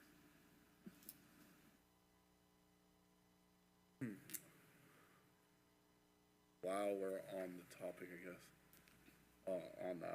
on the houses, what is the projected timeline on these phases? Like, I don't think we read into how many houses per year you guys were trying to. If you want to go back to your, I think it was 50. It was 50 houses 50 per a year. year. 50 a year, about once a week. Yeah. the most houses in Newberry has ever permitted in 1 year is 155, and that was a banner year for us. So 155, 150, that's kind of the area that our staff can handle to permit. So I know that you've been hearing a lot on social media about Newberry's building 7,000 houses. Well, the most we've ever built in a year is 155. So our staff can check, permit, inspect.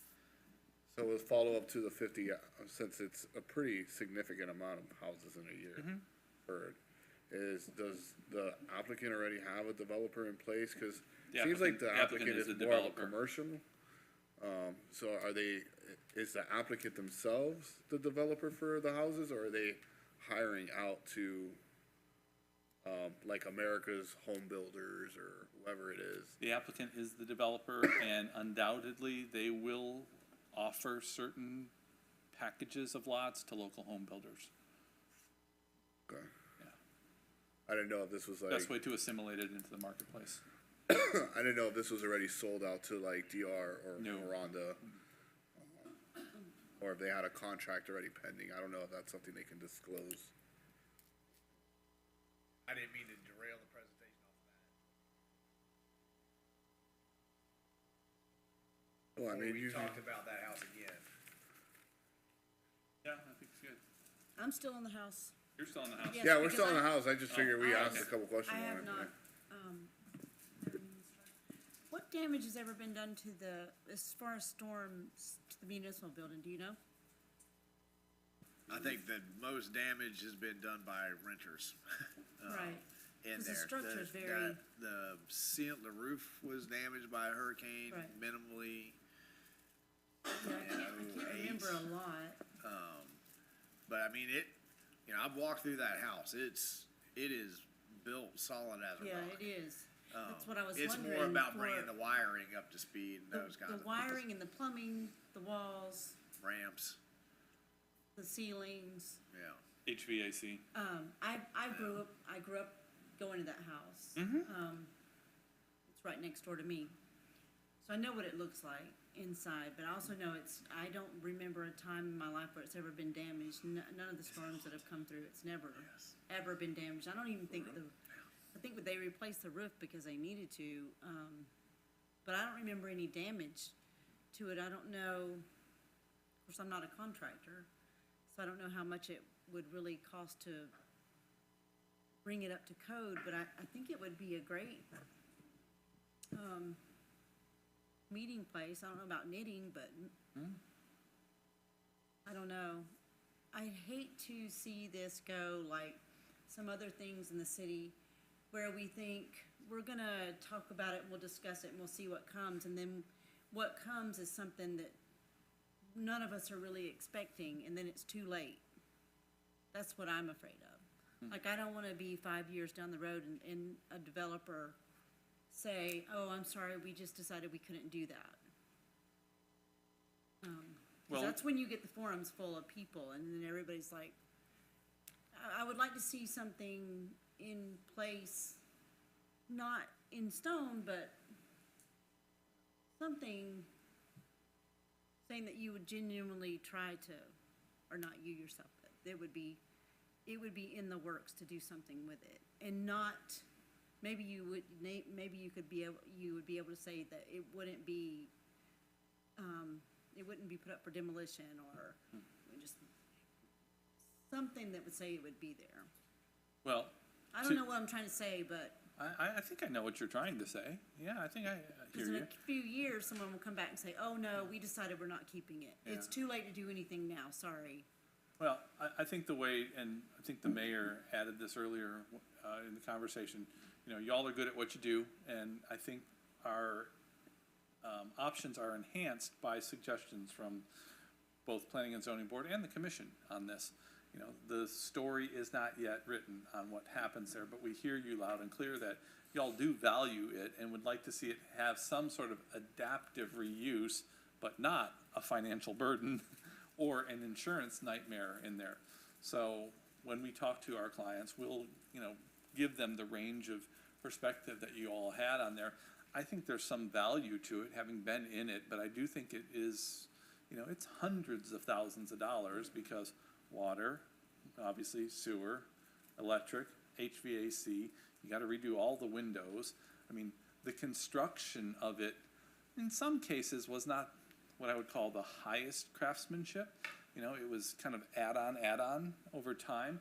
So you have to be pragmatic about, you know, the cost benefit on it, but there are probably ways to adaptively reuse it as club rooms or garden club or something like that.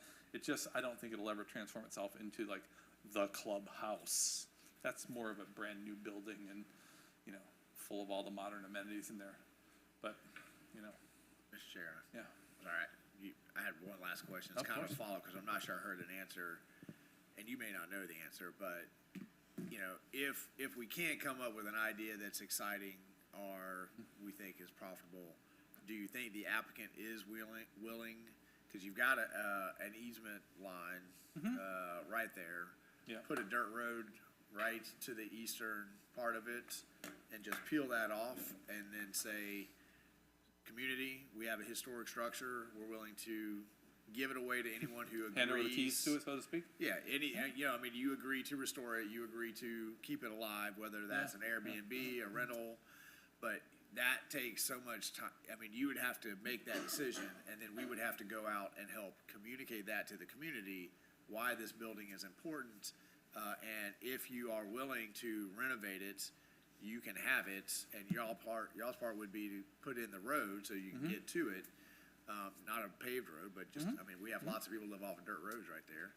I mean, it's kind of a radical solution to peel off and give away, but, you know, it's a strange thing to me to have a housing development try to run a rental property, you know, in one house inside. Right. It's much cleaner to me to find a Newberry Historic Society, to find a garden club, to find just a wealthy person that, I mean, you know, even if you put $300,000 into that place, that's still relative to what you would spend, cheaper than what you spend to build a new house, you know, so, and now you have a rental unit, or, I mean, I think that there may be some opportunities there, and then we just sort of build a nice buffer around it, kind of keeps it away from everybody, and, you know, it's a 1 acre around the house.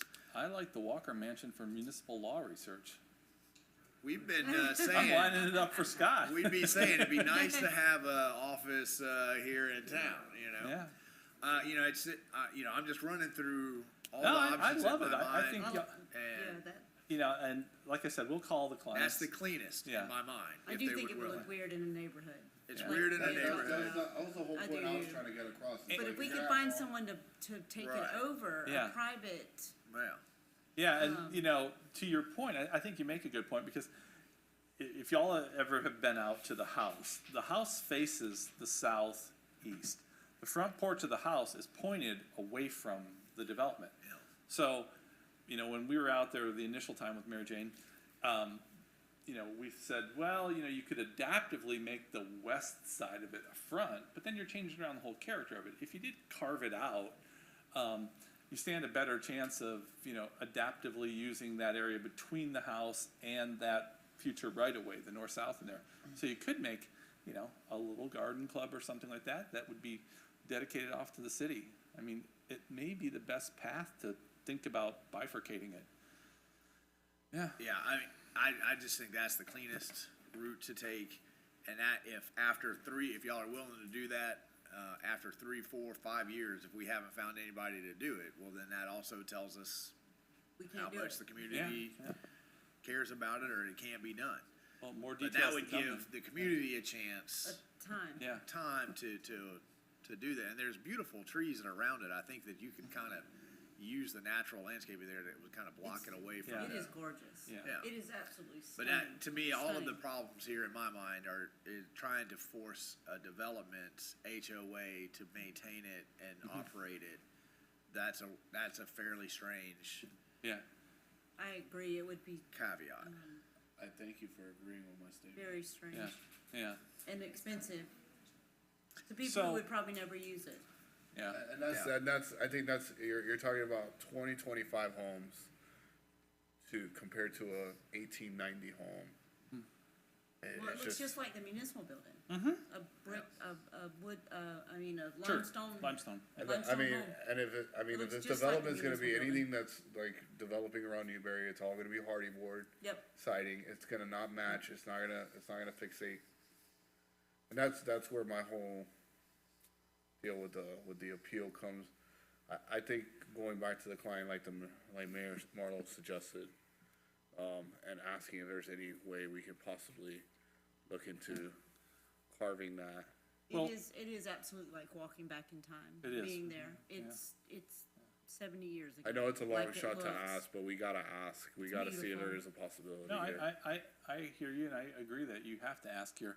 I think what we'll do, and if you are curious, you can watch at the city commission, but we'll take, I know Ryan, again, is taking notes, I'm taking mental notes. We'll talk to the client tomorrow and come back with, you know, a list of options in there and, you know, put bifurcation in there, as an option. I like that kind of 4 or 5 year thing, because it's gonna take a while to get there. Yes, So it gives us some, you know, kind of a runway to have a slow approach on. We know that's the goal. Then we Yeah. have Yes. these 6 people, the commission. Well, there's another one down there Okay. eventually, right? and Emma, we'll Yeah. scour the town and say, I just know what happened at the church, yeah, and that was crazy. it was. And we scoured the town for that one, and For still people came out 6 or and 7 said, years. never heard it. You know, Until the very end, and then everyone was Yeah. on fire, apparently. I've been there. but we'll And try so again. No, We'll no try again. judgment, we did try for a long time Yeah. to do something with that. Real quick All right, on, we dug, right? yeah, we dug pretty deep on that. On the commercial space, Yes, sir. for the sake of the forums and the city trying to catch on fire because of more houses, Yeah. is the timeline for the commercial, like, are you planning on building commercial out first? Is the client planning on developing that first and then? Because I see phase 1 and A, so it's like, are you doing houses and then commercial? Cause nothing raises more hell on the forums than I follow another- him. Okay. We need more businesses here in Newberry. So, Yes. and Yeah. me as an admin on these forums can speak more in sense of, hey, guys, we're getting all these stores all lined up, Yes. and then when there's houses behind it, it's like, dude, it's like a mini Tioga. I mean, like, you got commercial in the front, you got that. Right, Yeah. Yeah. and I'm like, thank you for making our jobs as admins on the forums a lot easier. So there are in the areas, I'm gonna call B left and B right, okay, along the front, there's a dozen parcels in there roughly. 6 on the left, 6 on the right. That is going to be an initial phase there. That will happen simultaneous with the construction of the stormwater management facility, that's in Area D, and phase 1 will be probably simultaneous. So, yes, there is a lot of commercial interest in that property along the frontage of Newberry Road, especially because of the national retail grocer tenant going in right across the street, you know? And so, yeah, I mean, I like how you create that analogy there. It's kind of like that sort of Tioga-esque where you got that commercial on the frontage and then you come back into there and then welcome to the neighborhood, and you'll never see those houses from Newberry Road.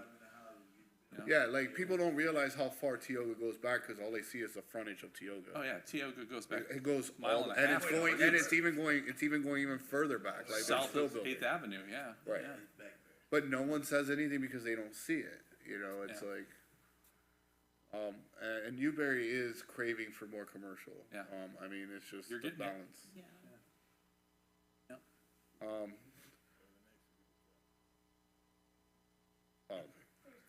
yeah, no, don't even, yeah. Well, yeah, Do we have those, I mean, I Traffic's take it fine. the agent, you know, he put up, or she, or he put up this lovely sign that caused nice, you know, stir up on Yeah. the forum. that was fun. With that, I take it they were doing that to hunt leads. Were they able to accomplish that successfully? Oh, yeah. Yeah, we have Okay. several people that are doing what we call test fits on the Okay. property. Yeah. I wanted to, you know, I think I had about 50 phone calls the first night that went up. are you kidding me? No. Yeah, no, No. I know, I got just messages from, turned off my phone. like I said, since I help admin these forums, I get a lot of these messages like, what is this? What's going on here? Why, what? Yeah. We generally don't like those real estate signs to go up too early because that does exactly that. It causes this avalanche of calls and concerns. Is it a Dairy Queen? Is it a, Yeah. Burger King? Whatever. Is it Publix? Yeah. Yeah. No. And I got people confused, like, oh, is Publix going on that Yeah. side? It's like, no, it's like, No. we don't, like, Yeah, B is where are not you big going? enough for a Publix. B is big enough for the parking lot of a Publix. Brian? Mr. Chair, I'll just say that staff's been in contact with the developers since their initial inquiries, and they're professional commercial developers first. And so their primary interest from the beginning, they've stated, is the commercial component of this project. The secondary music to my interest ears. being the residential component. So again, that's not a guarantee of any kind, but it is always for these folks have been the commercial component. I don't wanna keep going too far, but. I'm glad that they're talking with you, and I was really glad to see you guys come back on the project, because when I talked to the developer, 2 or 3 of the very first businesses that they said would no longer be allowed there due to the overlay district. You guys wrote the overlay district, so you're well versed with that, and you've, I'm assuming at this point, updated the developer Oh, on the absolutely. overlay district, what types, what can't go there in terms Yeah. of automotive, car dealerships, Aesthetics. and aesthetics, yes, that yeah. kind of thing, so. And is there, in this developer's agreement, and this question is for staff too, it goes to the chair's point, is there a percentage of housing that you get before you have to move forward on the commercial? And I'm less concerned about this one because I do know that that developer is more commercial oriented than residential oriented. That's how, I've actually met this guy about 4 years ago. And it was all commercial, that he didn't do any residential. So, but is there that trigger point where you get phases 1 through 3, but you can't move into 4 until we see something happening? At this time, no, because of the nature of the conversation and discussions with the developers. We're of the understanding that the commercial will be first and foremost, and the residential will follow. And I believe Jerry kind of echoed that sentiment and understanding of the developer and the nature of their business, so. Is that something that the, Mr. Mayor, Mr. Chair, would like to include, I a mean, trigger? I just want the developer to know that we welcome all commercial, like especially like a Chipotle. Okay. Chipotle would be nice. Not necessarily, not necessarily another pizza place. You know, Like, let's not go with a pizza place, if we can, try to target, can we target a Chipotle? Relocation of the pieces. I mean, if you went to the state of the city, you know, we've only actually opened one pizza place in 5 years. So, You do really well here, though. So. but yeah, no, that's from what I've been hearing from staff and, from the engineers of the applicant. Seems like this is more of an excitement for the commercial portion of it. Yes, we went a little bit onto the residential side, but, I do get that feel of their interest is really that commercial space, to make sure that gets developed. Mr. Chair, I just say that doesn't negate this board saying that, you know, you get 50% of the residential, but then we have to see something, and just putting it in the writing. If they're focused on it, then it'll happen long before they get to 50%. It'll be a non-entity if they don't get there. And I mean, I've struggled with this conversation because I have seen residential commercial, and I've seen the developer say, well, nobody came knocking on my door, so now I want to come back and change it back into residential because we didn't have anything. And I tend to think if you lay the underground utilities and you've stubbed things out for them and it becomes almost shovel ready, that's what I like to see. So it's not that they have to bring in, Chipotle, but they have to lay that underground work so that if somebody comes and says, hey, I want to open this up, they're 6 months away instead of 18 months away because it's kind of ready to go. So those are the kinds of things that, when the town center over here, they section it off, they have everything stubbed out so that they can begin building right away, as soon as they have a lead. So that's the kind of thing I would like to see in there, and I'm comfortable with anything. It can be a percentage, it could be a phase, it could be a timestamp. It can, I just want something that incentivizes more than just, I'm more focused on the commercial than residential, so I'm gonna do that. I agree that's the feel I have here too, but I think it's always good to just have it in the developer's agreement that, you get phases 1 through 3, but you don't get to start on phase 4 until, something like that. And I'm happy to take any staff recommendation that moves the needle in that direction. I feel the same way because Mayor Marlowe said that they're focused on commercial, and that's great, especially from my standpoint. The kids need places to work, adults need places to work. I would like to see something more commitment to really do that, because I really feel like that would be a great. Yeah, To change their mind in 2 years and say, well, we didn't get much interest in this, so we're just gonna. so is there something we can get in writing there, JP, to? Absolutely. Phase 3 or 175th certificate of occupancy is a 50% number, I believe. I'm just going to have Jerry or Ryan come up and see if they concur with that language.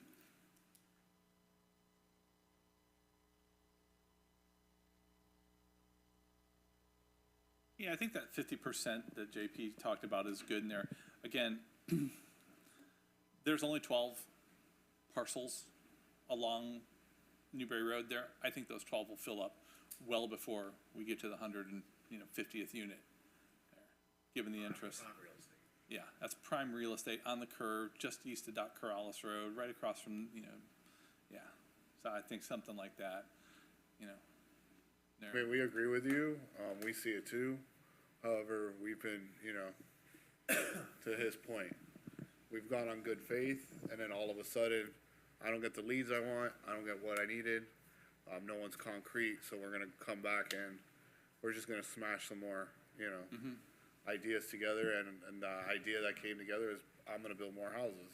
yeah. So if we can get something concrete in the sense of, commercial percentage, I agree with that. Put like a trigger in there that, you have to have at least 151 houses to activate all of the commercial or something like that. Okay. Yeah. As long as there's something in there in writing, I think our board would be more in line with that. Yes, Brian? Mr. Chair, to the mayor's point, I think that it would be much more appropriate to require the underlying infrastructure to be complete at a certain threshold rather than than putting it in the development order that they had to actually have the commercial entities complete. The reason being is if you make it shovel-ready, that's an attractant. It also is a substantial investment by the developer in the property, indicating their interest, but it's, as an economic developer, I consider it very dicey to require actual levels of commercial development being completed based on the number of units. To my way of thinking, the mayor's idea is more in the right direction because they're putting a lot of money in the ground to prepare for that commercial and make it shovel-ready. But you can't dictate the market demand. If we had a national slowdown or something like that, you don't know what's going to happen. And so the investment of the infrastructure, I think, would be substantial enough to be the encouragement. The investment of the infrastructure is what will incentivize them to go get the client. Once they're spending the money to put it in the ground, then they say, well, now I got to have somebody go fill it out. So that's, in my mind, that is the trigger. And I think that is more in line with, and it's just cleaner. Like you could start doing that a little bit as you go. Yeah. Phase 1 and phase 2 and phase 3. So it's not something but it's there. And that's generally when developers say, well, I can't control commercial, I'm thinking that's true to a point, but you can set the table for development to come. So, Right, and to what both you and Brian are saying, I'll use my human laser pointer here. The way that we've sketch planned this, and there's your main entrance, you're gonna have right in, right out on either end. We've envisioned the access road along Newberry Road and then a backup house road here. Parcel, you're putting in, as Brian stated, a lot of infrastructure. So backup house here is where your delivery trucks, your UPS, your FedEx are. That's your front of house, but that's shared all along there. So that's the cost, and it makes it easier for the end user, whether they're food, service, retail, professional, to come in and say, hey, look, I got this infrastructure built all around me. I'm going to come in for my site plan with Brian and JP, and I'm going to drop my building right in between that pre-planned infrastructure network of water, sewer, electric, gas, and roads. Yeah.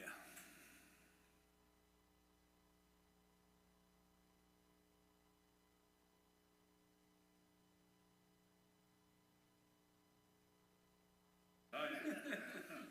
He's not done yet. Thank you, Mr. Mayor.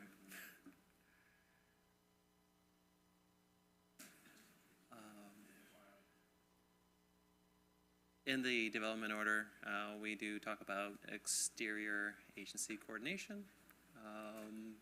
We also mentioned the Gateway Overlay District. We're requiring future through street signs on any stub roads, HOA requirements, if applicable. We also have some disclosures on time limitations for the extent of the approvals that they're going to be receiving. Again, this is the preliminary development plan. This is the proposed use allocation of the site in context with the rest of the city and the adjacent land uses, which are reflected by underlying zoning districts.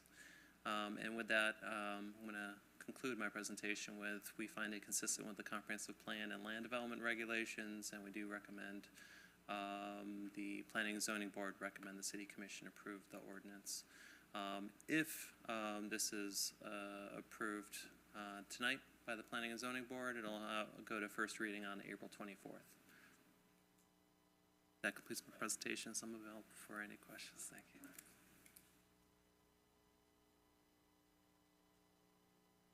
So I guess we have any questions from the staff? Any questions?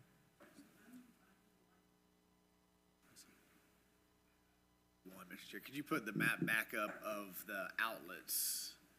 That's fine. Let's just say that something happens and we put the road in and they deed it over for the historic house. John Paul, does that change the need for an in and out? Or is the one that's to the south still sufficient? So I've only seen like a conceptual actual interior lot and block layout. I'll have Jerry or Ryan come up to just explain whether that conceptual, because it wasn't part of the submittal, whether that would impact interior circulation and their plans. If you could, because I'm just, were those the same points of access that were in the advanced retirement? Was that kind of dropped in? No, we've No? actually, as much as we could, but it's certainly taken a different form, being that it's just a single parcel.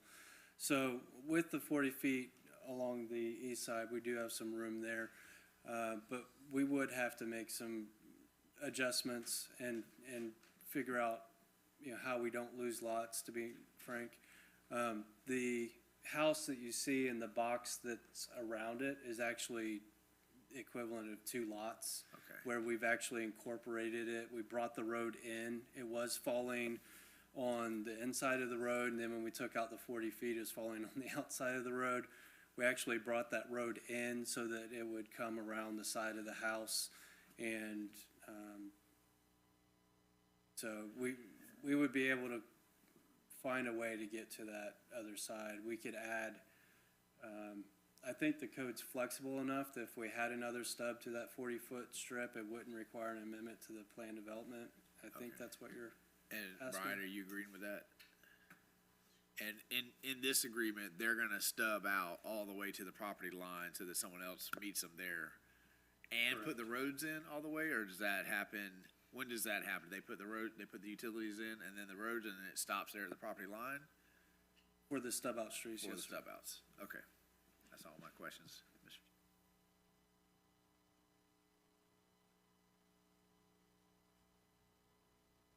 Do you have any other questions for? All right, I'll open it up for public comments.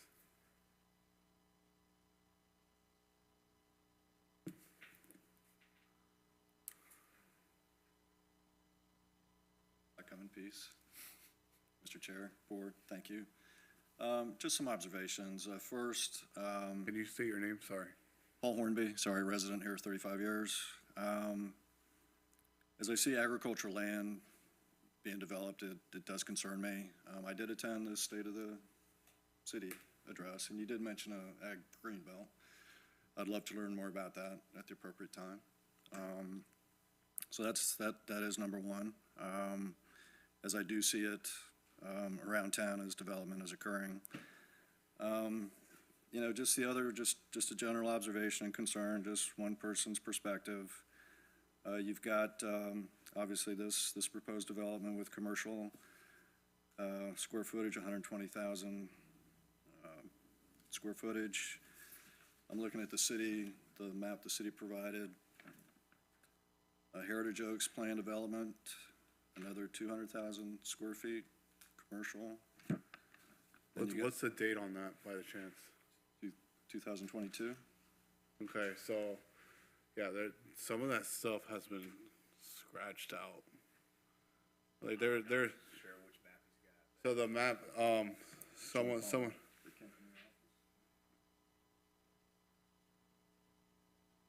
I was just looking at number 9. no, yeah, I mean, there was one that, like, someone went off saying that, like, I think there was, like, the Northfleet one was, like, 7,000 homes. I'm like, listen, that's not even on there anymore. So I was just sorry. I was just making sure it was that's updated, fine. just so. No, I mean, I know this has changed. I've just learned today that the retirement thing is no longer a part of this. So, and that's listed on here as still at the retirement thing. So, okay. If there's another 200,000 square feet in that, maybe there isn't. Then we have the Newberry Village at the curve, which is, I guess, where the Publix is going to be.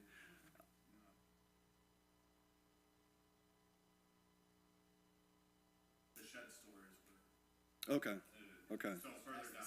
So this Newberry Village at the curve. No, this is north of it. This is right across the street. Yeah,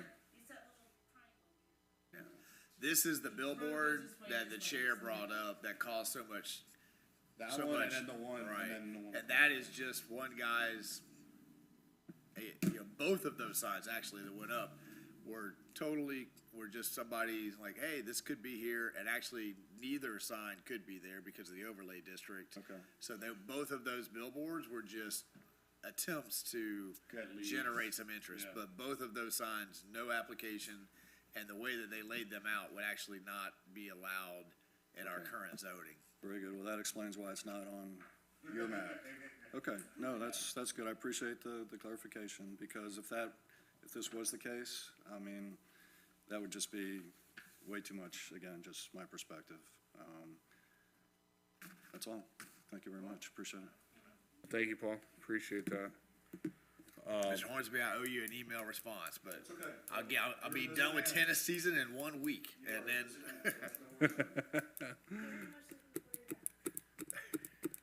All right, do we have any other public comment on the item? All right, hearing none. JP, what are you looking for us from legislative, a vote on? Sorry. Yeah, you can give us the recommendation that you guys are looking for. Again, right now, the board will be just voting on the recommendation to the city commission for the future land use. After this item, we'll have a brief presentation for the zoning. So at this time, we're just looking for a recommendation for the city commission on the land use. Need to put into that motion if. Well, you we just wanted. discussed about the historic building. Well, I was thinking actually more the 50% trigger for the historical building. I would think is just put it on the applicant's radar, see if they're even willing to deed that over. I wouldn't necessarily put that in the motion, but the 50% trigger needs to be in the motion before you move. So 50% of housing before you put the underground utilities in for commercial would be an amendment to the motion. Yeah. It's up to you guys. I wouldn't say anything about the house in the motion, but I'll make sure to bring it up to the commission. I think you're gonna talk with the applicant tomorrow about this. And then maybe when it comes back to the commission, if you could have an answer, if that's even a possibility, something they'd be willing to consider, just, give it away, then we can move forward with that. John Paul, did you have? Just did a I misstate quick, that? yeah, just a quick comment. Right now, we're doing land use. Oh, I'm sorry. Those are development order related items, and so it would be more appropriate to include those at the time of the zoning item. But yes, everything he just said. All right, so we just need an approval. I can't motion, so. Motion to approve. Had a motion from Vice Chair Long, a second from Ms. Thomas. Do we have any comments on the motion? Any public comments on the motion? All those in favor signify by saying aye. Aye. Aye. Motion passes unanimous. All right, so we're gonna move into quasi judicial. I feel like this would move a lot quicker since we've already pretty much gone through this whole application process. So, easy. Positive thinking. And I'm gonna continue that positive thinking by hearing from our city attorney as he reads into ordinance.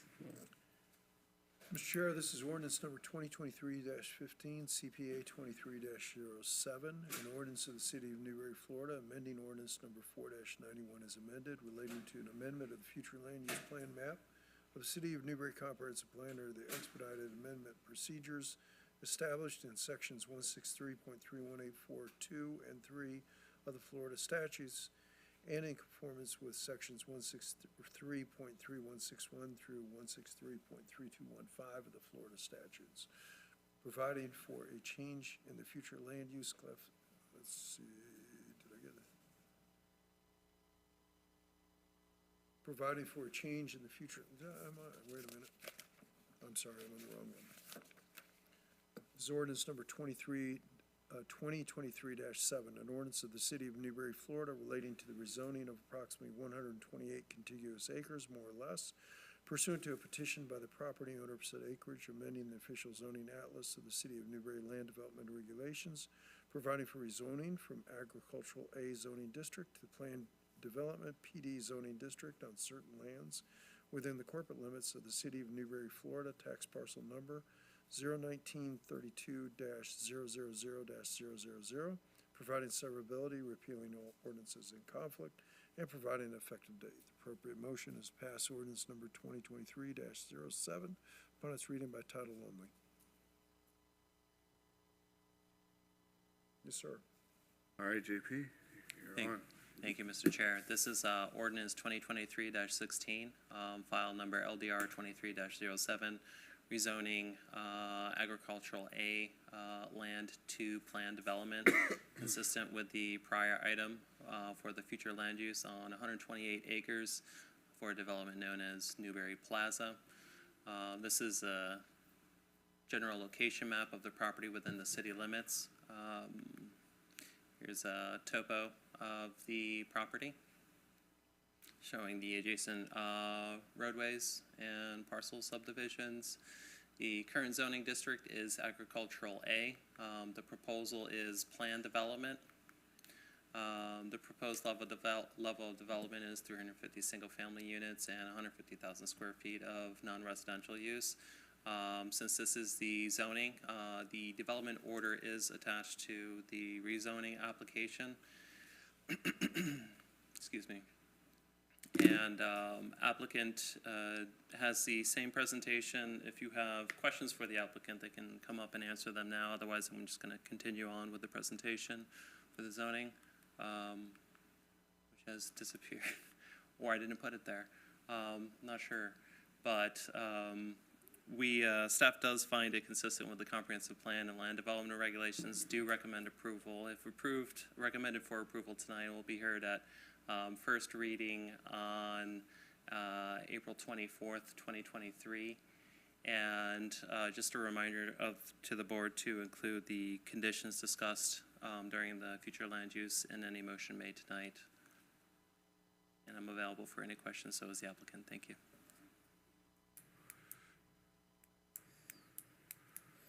Scott, are we okay to proceed? Yes. As discussed, okay. Do we have any other questions for the applicant? All right, public comments. Applicant? I just, for the record, would like all of our comments from the agent to be in the record for this item as well. So, being it's quasi-judicial. Perfect, thank you. All right. So all the comments we heard, all the questions we heard, be put onto the record for the quasi-judicial. All right, hearing that there's no public comments at this point, we can go ahead and proceed to, do you need to do a final, or can we go ahead and deliberate? Staff waives cross-examination and final arguments, I believe. Same with the applicant? Okay. So, huh? Oh, he advised already? Yeah, in the beginning, we got him to do a blanket advising. With that being said, deliberation, if there's no deliberation, I will entertain a motion. Oh, conditions would be 50% housing. Housing, and then they have to have that. And infant, and then, 50% housing. 100% infrastructure for commercial. 50% housing. And if 50, once the threshold of 50% housing.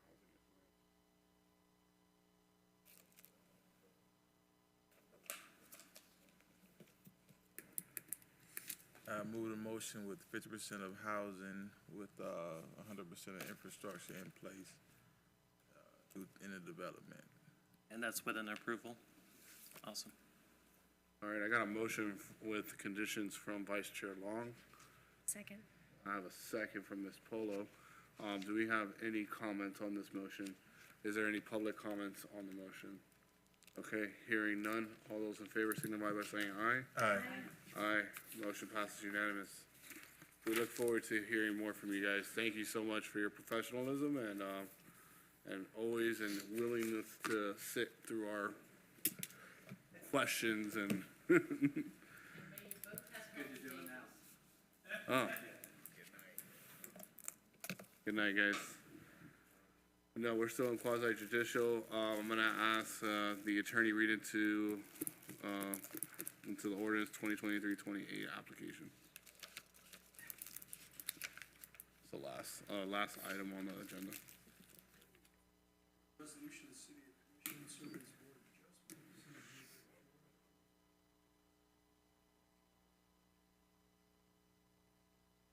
Floor area re-engineering. Development and plan development.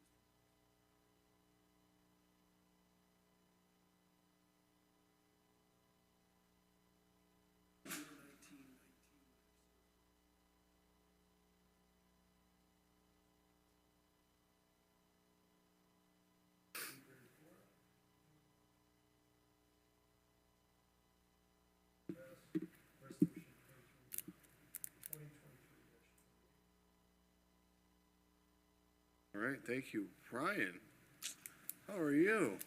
Wonderful, Mr. Chair, thank you. This should only take 20 or 30 minutes. Great. Can we speed that up to 2 to 3 minutes? So, if you're getting deja vu, that's because last year we had also approved a 3,000 square foot pole barn for the Department of Agriculture, for essentially the same use. They have outgrown that space, and so they are coming back and requesting an identical pole barn to be constructed directly adjacent to the existing 3,000 square foot pole barn that was approved last year. And in a nutshell, that's it. So it's at the Alachua County Agriculture and Equestrian Center, formerly known as Newberry. And so the drawing, the crosshatch on the right is the existing one that was approved last year, and the one directly to the left is the proposed location of the new structure. It's just that simple. So staff does recommend to the Board of Adjustment approval of Resolution 2023-28, which would be heard on April 24th by the Board of Adjustment if, assuming recommendation of approval by the Planning and Zoning Board. Thank you. Since you're the applicant, we'll just continue to move on this one. Open it up for public comments. All right, hearing none. Take it you're not gonna cross-examine yourself. So members of the decision-making body through the chair may ask questions. I only have one question on it, or a couple. It's gonna be identical, correct? Like same color metal roof, Same design, everything. same everything. So when I drive by, it's a great looking structure, but I can't tell, is it open? It's open on the sides, it's not? Okay. Yes, sir. Well, there's some parts that have the enclosures on the side, so you can only come in through the back or the front, like, yeah. Mm-hmm. Yeah, they have like a metal, they'll put like metal sidings on it so nobody can see. Yeah. Yeah, no, they've improved.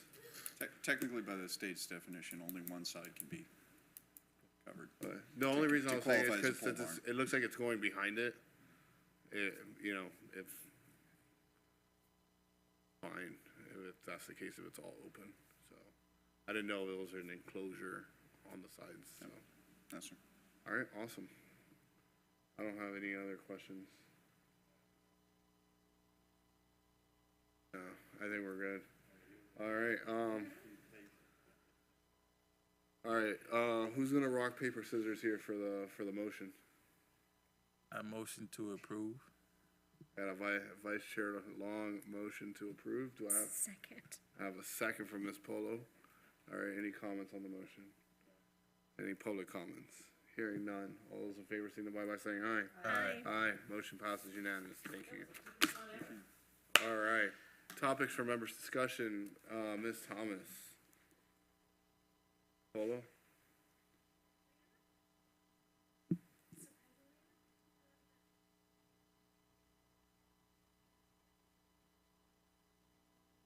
No. knew it. See, I was like, where are you at, girl? Yes.